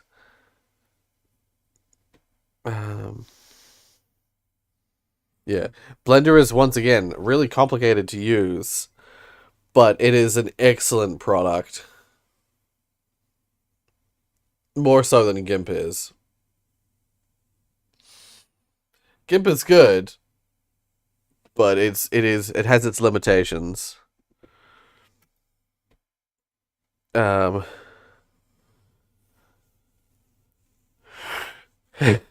is a very serious scare, was what the CC thought you and Digit said. Right, yeah. Jesus is a very serious scare.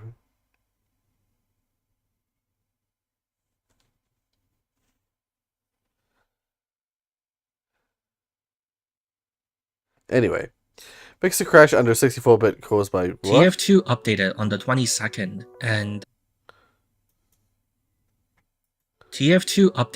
22nd and huh? Gordon Freeman? What happened here? There is a way to trigger the Half-Life 2 auto-aim HUD, which crashes TF2.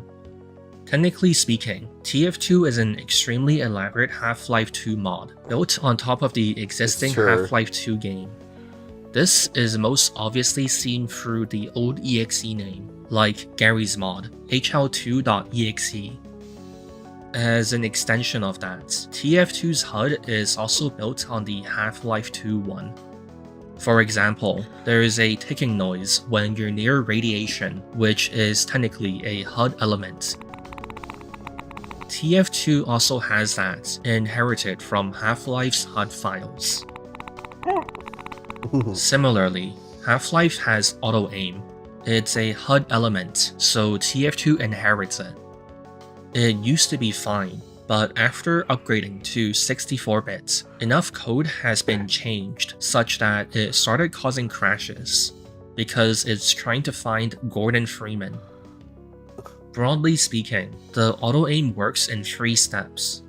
It finds the Gordon Freeman player object, looks at where Gordon is aiming, and does a bunch of math to auto-aim the target. In the past, when looking for Gordon, TF2 would supply it with a TF2 player object, which just happened to work fine and safely filter through the code and do nothing. After the 64-bit update, the code now started to freak out when given a TF2 player object and explode. So the new patch fixes this and stops TF2 from having Gordon Freeman separation anxiety. The auto-aim HUD element doesn't even do anything in TF2 and never did anything. It just silently sits in the background.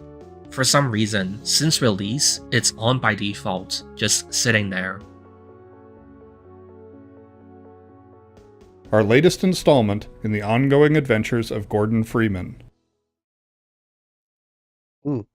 Interesting. I was gonna say, is this the YouTuber who doesn't like his stuff being copied? I just suddenly remembered. I just suddenly remember there was a channel. Is it Shunik? Or is it, no, it's Pinsplash. I think it's Pinsplash. Really doesn't like their stuff being watched by other channels. So I try to avoid watching anything Pinsplash related, but Shunik, I think, hasn't made a statement on it, so we'll leave it for now. I forgot I was watching a stream there. Yeah, I think it's Pinsplash. A part of me wants to break into Valve and steal anything that could pertain towards Half-Life 3. I think a lot of people would love to do that. It's funny because I was just talking about how, people would do that. I think people, though, would also be interested in seeing behind-the-scenes stuff for Elden Ring. Because even though I'm enjoying the DLC so far, I have a feeling it's not going to answer all the questions that people wanted answers to for Elden Ring for the narrative. And I happen to know that Elden Ring, its story all comes from a piece of writing that George R.R. Martin did for the game. So I just know people will be clamoring to get a copy of whatever George R.R. Martin wrote for Elden Ring. That'll be an interesting thing to get your hands on. Anyway, let's keep going. I hate this, Phil. I hate. So just a quarter.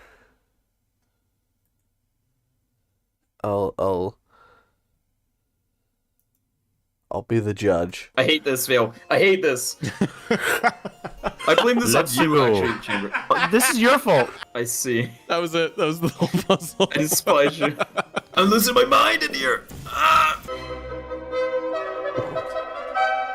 So this Torture video maps. failed. Or, well, let me explain. You've probably heard of this small indie game called Portal 2. Well, did you know that it actually comes with a pretty good custom map editor? Honestly, I have no idea how I never noticed it before. This game is now 12 years old after all. The plan was simple. 12. If you've never seen my videos before, then just know that they usually revolve around me creating some kind of psychological torture chamber. So when I found this custom map editor for a classic puzzle game, the light bulb went off and away I went. I have created a pair of back-to-back custom Portal maps because, frankly, just one gigantic chamber wasn't big enough to fit all of my ideas into. These are co-op maps, so I was gonna pit multiple teams of 2 against each other and see who could solve them. And yes, I do put that in air quotes. Sorsubani is real.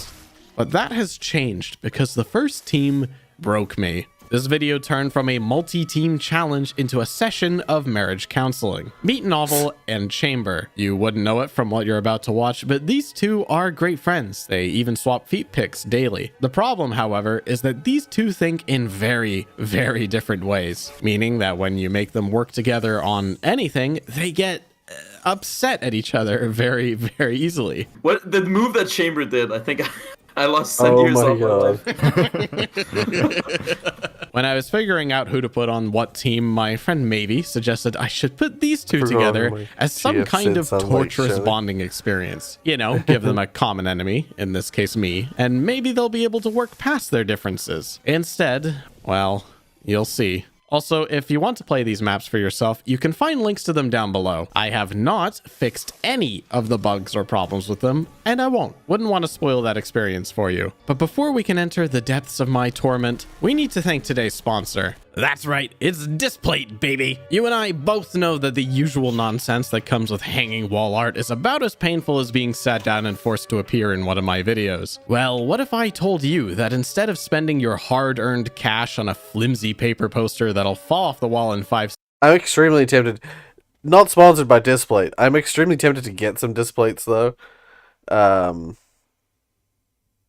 look good, and I enjoy art. Yeah, I should probably watch this in my own time rather than actually watching it on the channel. It is an hour long, so I'll check it out. I'll check it out on my own channel, in my own time, and see what I think of it. As it stands, I don't know if I'm gonna make it. I don't think I'm gonna make it even to the 2-hour mark in this stream. I think we're gonna have to do another reaction stream tomorrow. And hope that I get a bit of sleep, because I think I'm gonna crash. I think I'm so sleepy. I'm so eepy. I'm so eepy and neeby to sleepy that I think I need to end this super early. I'm so disappointed in myself. Helldivers 2 now requires a PSN account linked to their Steam account. Reviews are overwhelmingly negative. Yeah, I remember.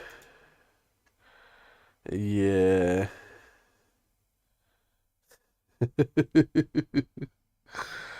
Yeah. Poor Helldivers.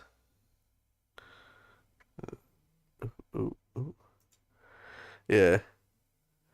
It is my fault. I didn't sleep. I failed to sleep well enough. That Sony revoked this change since then. Yeah, they did. But I think that to some degree the damage is done, isn't it? Like they haven't got the same players back who got mad. There was a bunch of players who got real mad about that, and I get it. I get getting mad about that. I hate third-party developers insisting that they have their BS attached to the game on Steam in order for it to work. Yeah.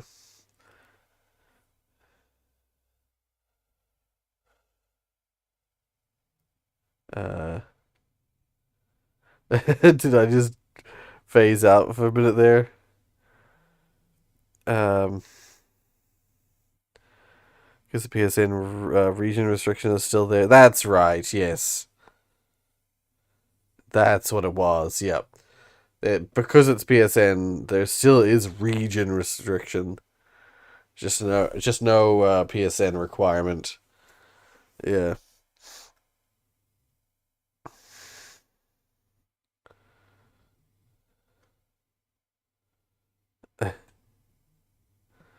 I live streamed a Synergy marathon and discovered this. Oh. Silo 1 access unit. Right through here. Shall we?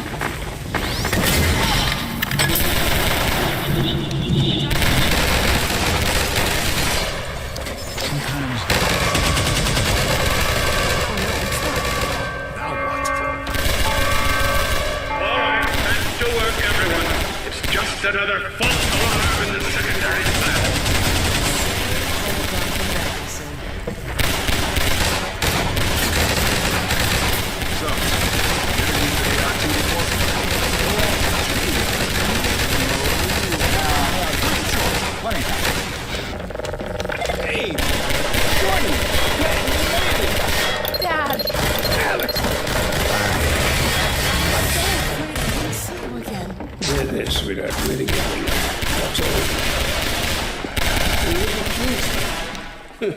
I knew if you all stay together, you'd get through it. Silo 1 access unit. Yeah. Right through here. I'm assuming we were pointing out is that you killed the rebel with the physics item.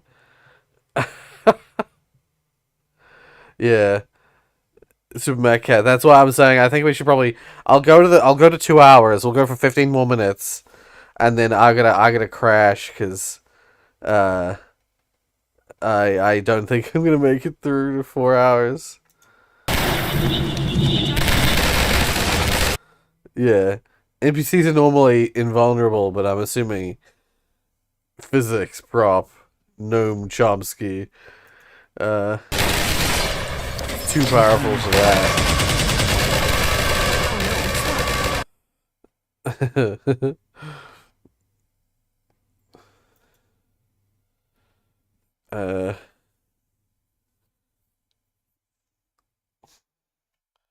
Nothing like good old gunfire before bed. And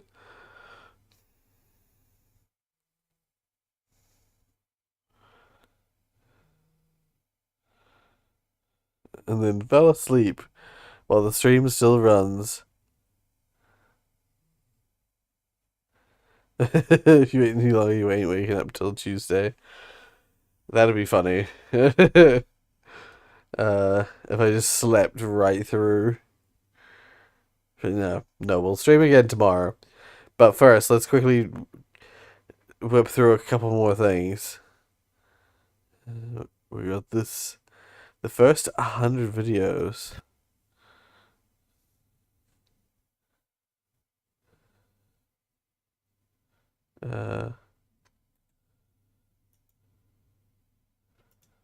When NoClip saved thousands of videotapes from being destroyed and promised to digitize all of them, you all said I was mad. You said, that Irish guy's crazy. It's going to take him 100 years to do all of this. Well, to them I say this. Have you ever seen a giant enemy crab that looks this good? And you attack its weak point for massive damage. No, you haven't, because before we found the original recording on this videotape, the version you saw was a 480p live stream with a big dirty IGN logo stuck in the corner, and it probably had its aspect ratio changed 12 times during that process. The original 1080i version had never been seen online until we uploaded it last year, and had a bunch of video game websites, Redditors, and YouTube sickos enjoying perhaps the best E3 presentation of all time. It's Ridge Racer! Ridge Racer! Remember that one?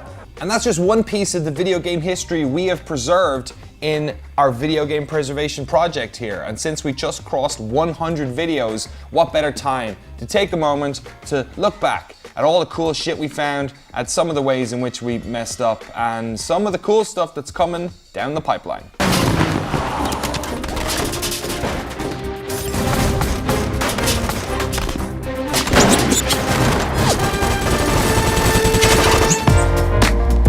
If you head over to our archive channel, youtube.com/@nocliparchive, you can watch all of the tapes we've uploaded so far. 100 videos in total. But what exactly is on them?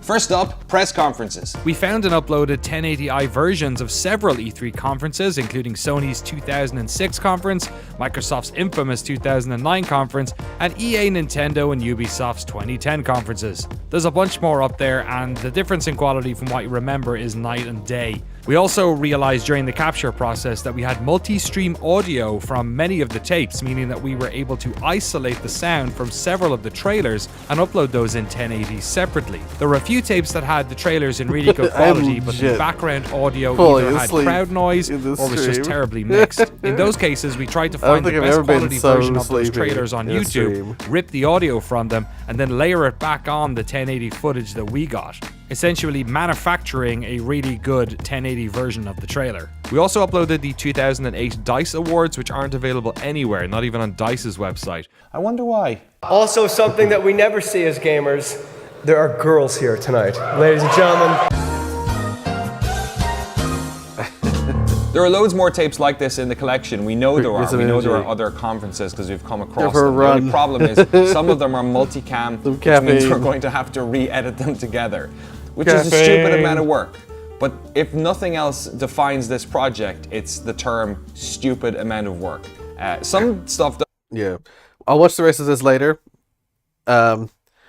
I love the guys at NoClip. Their content, the stuff that they make is so good, and I love I'm really glad to hear that they're archiving,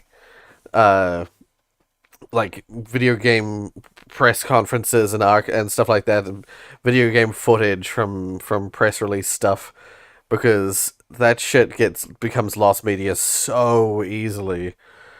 I'm always so glad to hear when groups are using, are archiving stuff, so you get like proper high definition versions of all the original stuff that was either being broadcast at the time or otherwise recorded at the time.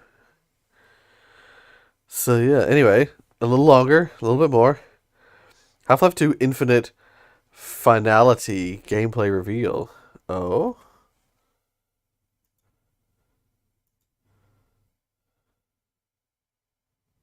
Infinite Finality.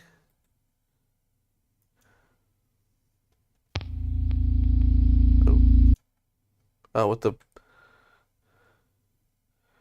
Did I not click? Oh, it's because it's one of those links. It's like, did I not click the YouTube link?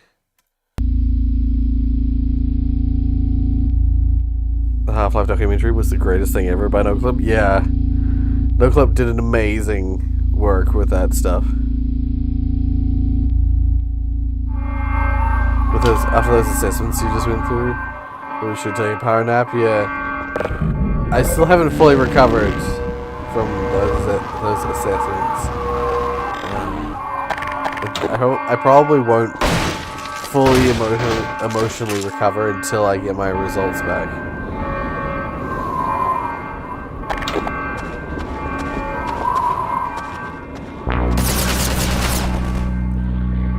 Damn, they've got us pinned down. I can't get a clear shot. Gordon, you're gonna have to...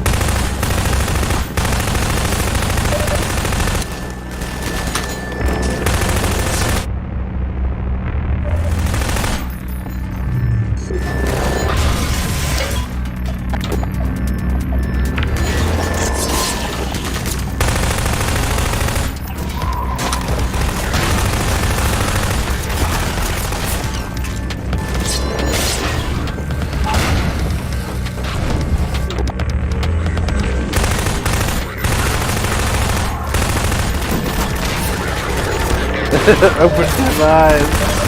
No. What I like is that this is what I'm hearing, and meanwhile I'm like,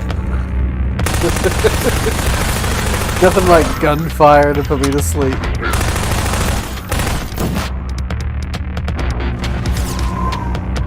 Yeah, I'm just way too tired. Yes. The tiredness is overwhelming.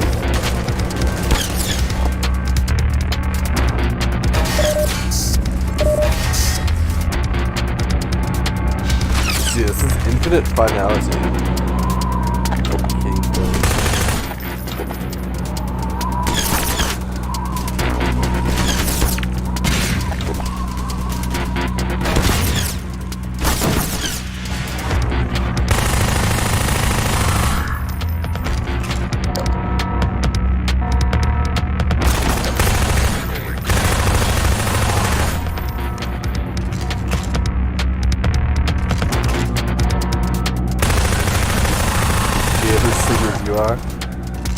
Then let your GF have a nap. Get that eepin.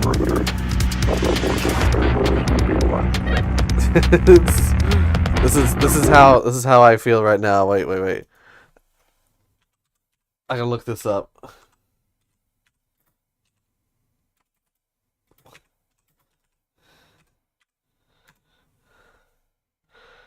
Can I get a... Sure, let's go for this version of it. Oh god, it's still a TikTok. No! Oh, actually, that was an Instagram. Never mind.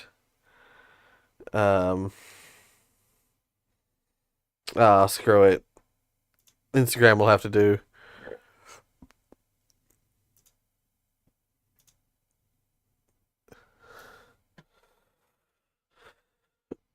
Is Eepy. The missile has had a very long day of splashing bandits and wants to take just a small sleep. He Eeby and Neebies to sleepy. Mibsile sleepy and need bed by time. The missile is currently experiencing critical levels of being a sleevey little guy and needs to go to bed.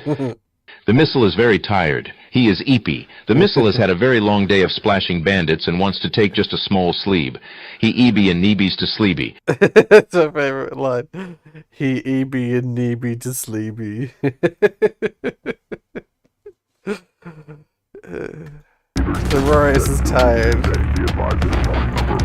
Eeby and Neeby to sleepy.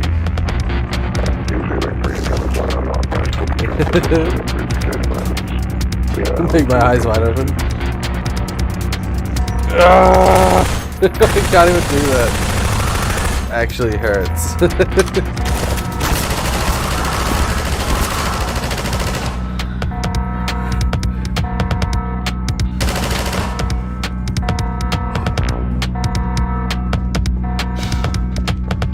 So this is Team Hyperborean.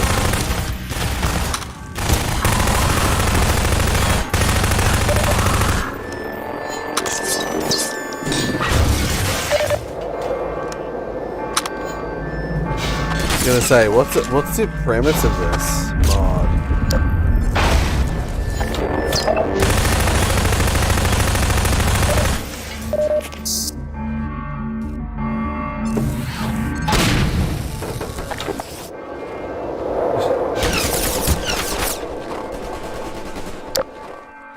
PP before sleepy.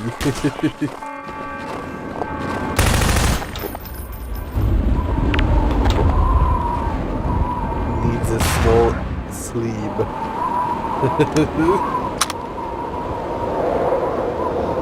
So this is an Epistle 3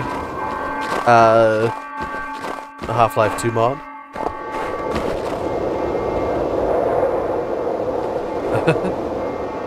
Good going, Gordon. Now let's get that energy field open. I'm assuming they're using AI to produce her voice. Yeah. Infinite Finality demo. Is it actually? I'll hold them to that. Alright, keyboard.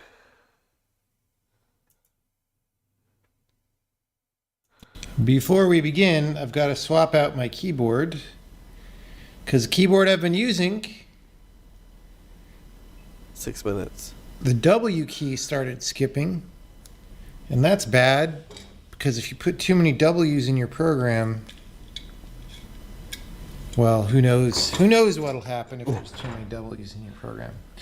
Now the problem is, the keyboard I got was not cherry blue switches, because I just wanted to try, because when I do gaming, it annoys people if my keyboard's too loud. Yes. So I'm trying a quieter keyboard. I already don't like how it feels.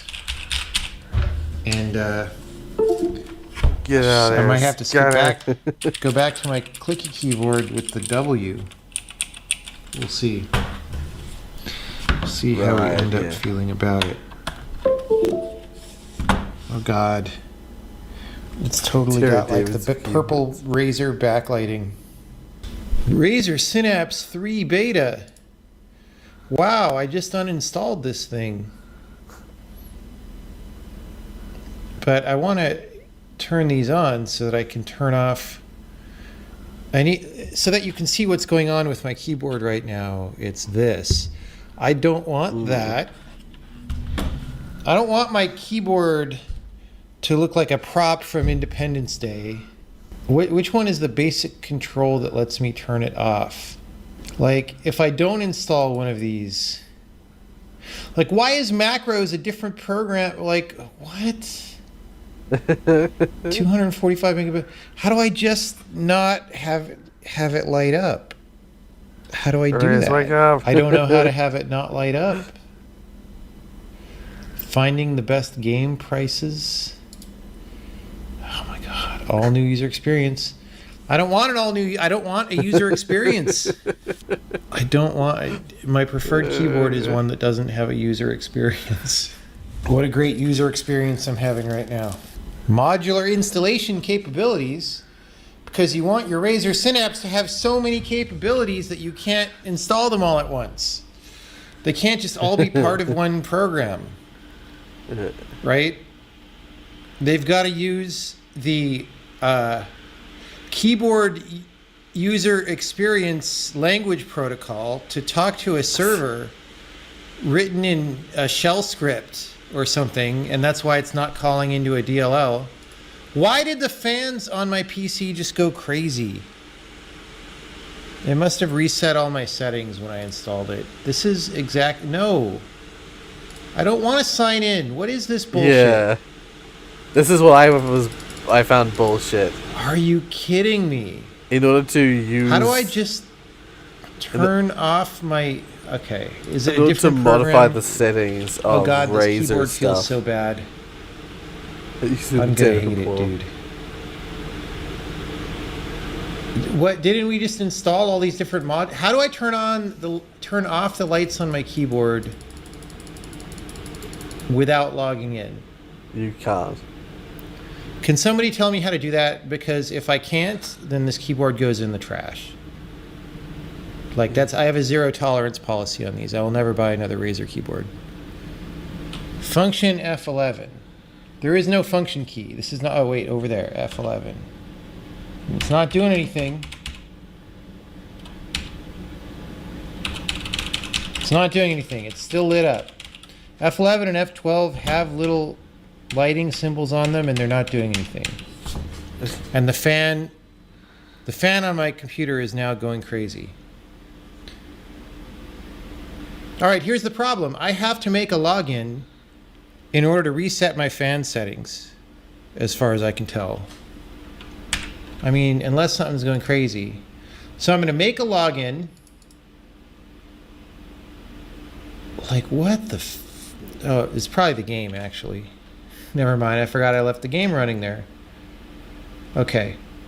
Yeah, if I can't turn off the lights on this keyboard without logging in, then I'm very serious that I have a zero.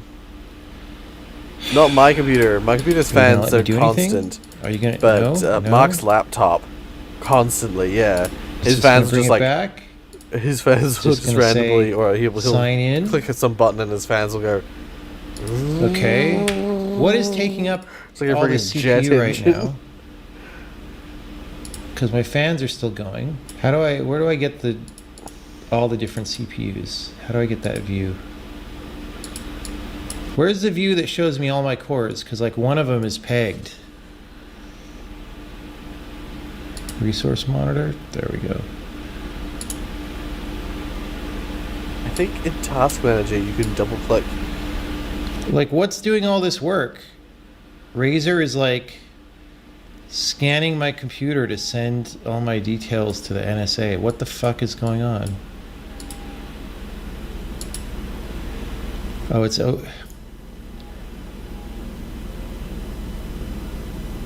as soon as I open this up. Okay, now I'm getting suspicious. As soon as I open the process table. Yeah. And sorted by CPU, my fan turned off. So, like, is there a program that's detecting that I opened the process table and So drops its CPU I've had message this or before hides as well. All right. I Whatever. start getting Now, paranoid. okay, here's what happens. Exit. Keyboard's gone. All right.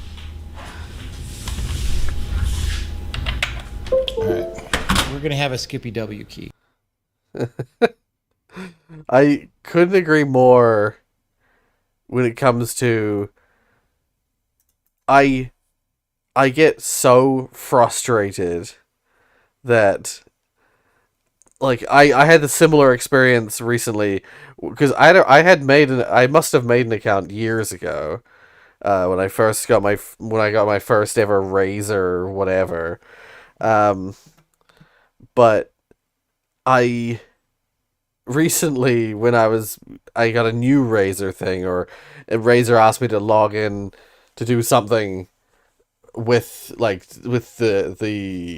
settings of of a mouse or something, I suddenly thought to myself, why on earth do I need to log in to an online system to change my mouse settings?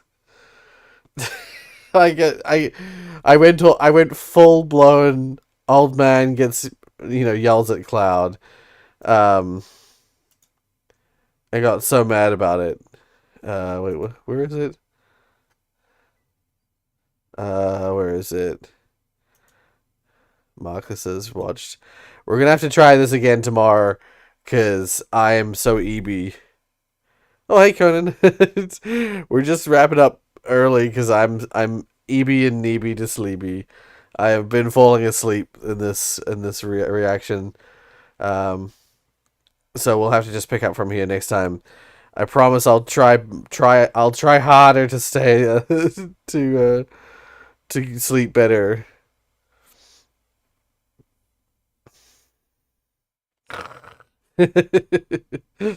Yeah. I gotta have one last video, please. So this one last video. It is a.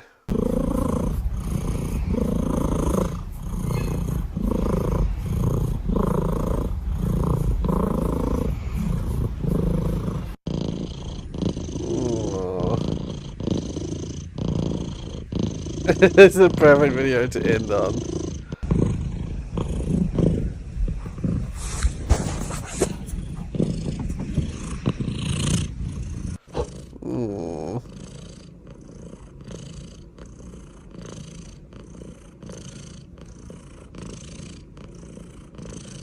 Yeah, Nathan, you can take over from here. You can take over from here. Oh, yeah, everyone go watch Nathan's stream. Nathan will be streaming in a minute, so you can go watch Nathan. Are you doing more Half-Life 2 mod stuff? If so, if you like Half-Life 2 mods, check out Nathan's stream and check out what mods he's playing. Oh, I want a cat so bad. I want my own cat, my own little engine, my own Jaguar. Oh, it's so cute. Yeah. But yes, also I've seen a little bit of this kind of thing. Mojang will never add the vertical slabs. No. Yep, cool. Yeah, so if you want to check out Nathan's stream, I think you can just go straight to his page through the chat, but also if you are on the Discord, you can go through the promote stuff account and check out Nathan's stream when they're ready to start up. Yeah, I'll be back tomorrow. I'm gonna try this again tomorrow. We'll do another reaction stream tomorrow, and try and actually catch up to the current day, because this was too short. This was not an adequate length of reaction. I was gonna play Elden Ring tomorrow, but I'll do more reaction stream instead, and I'll see you guys tomorrow for more stream. I'm slowly shrinking. I'm slowly sliding off the the screen.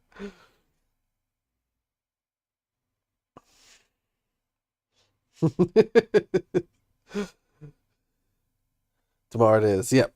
I'll see you guys tomorrow. Until then. Until then, see you guys. Have a wonderful rest of your night. I'm gonna go sleep. I'm gonna have a good old nap.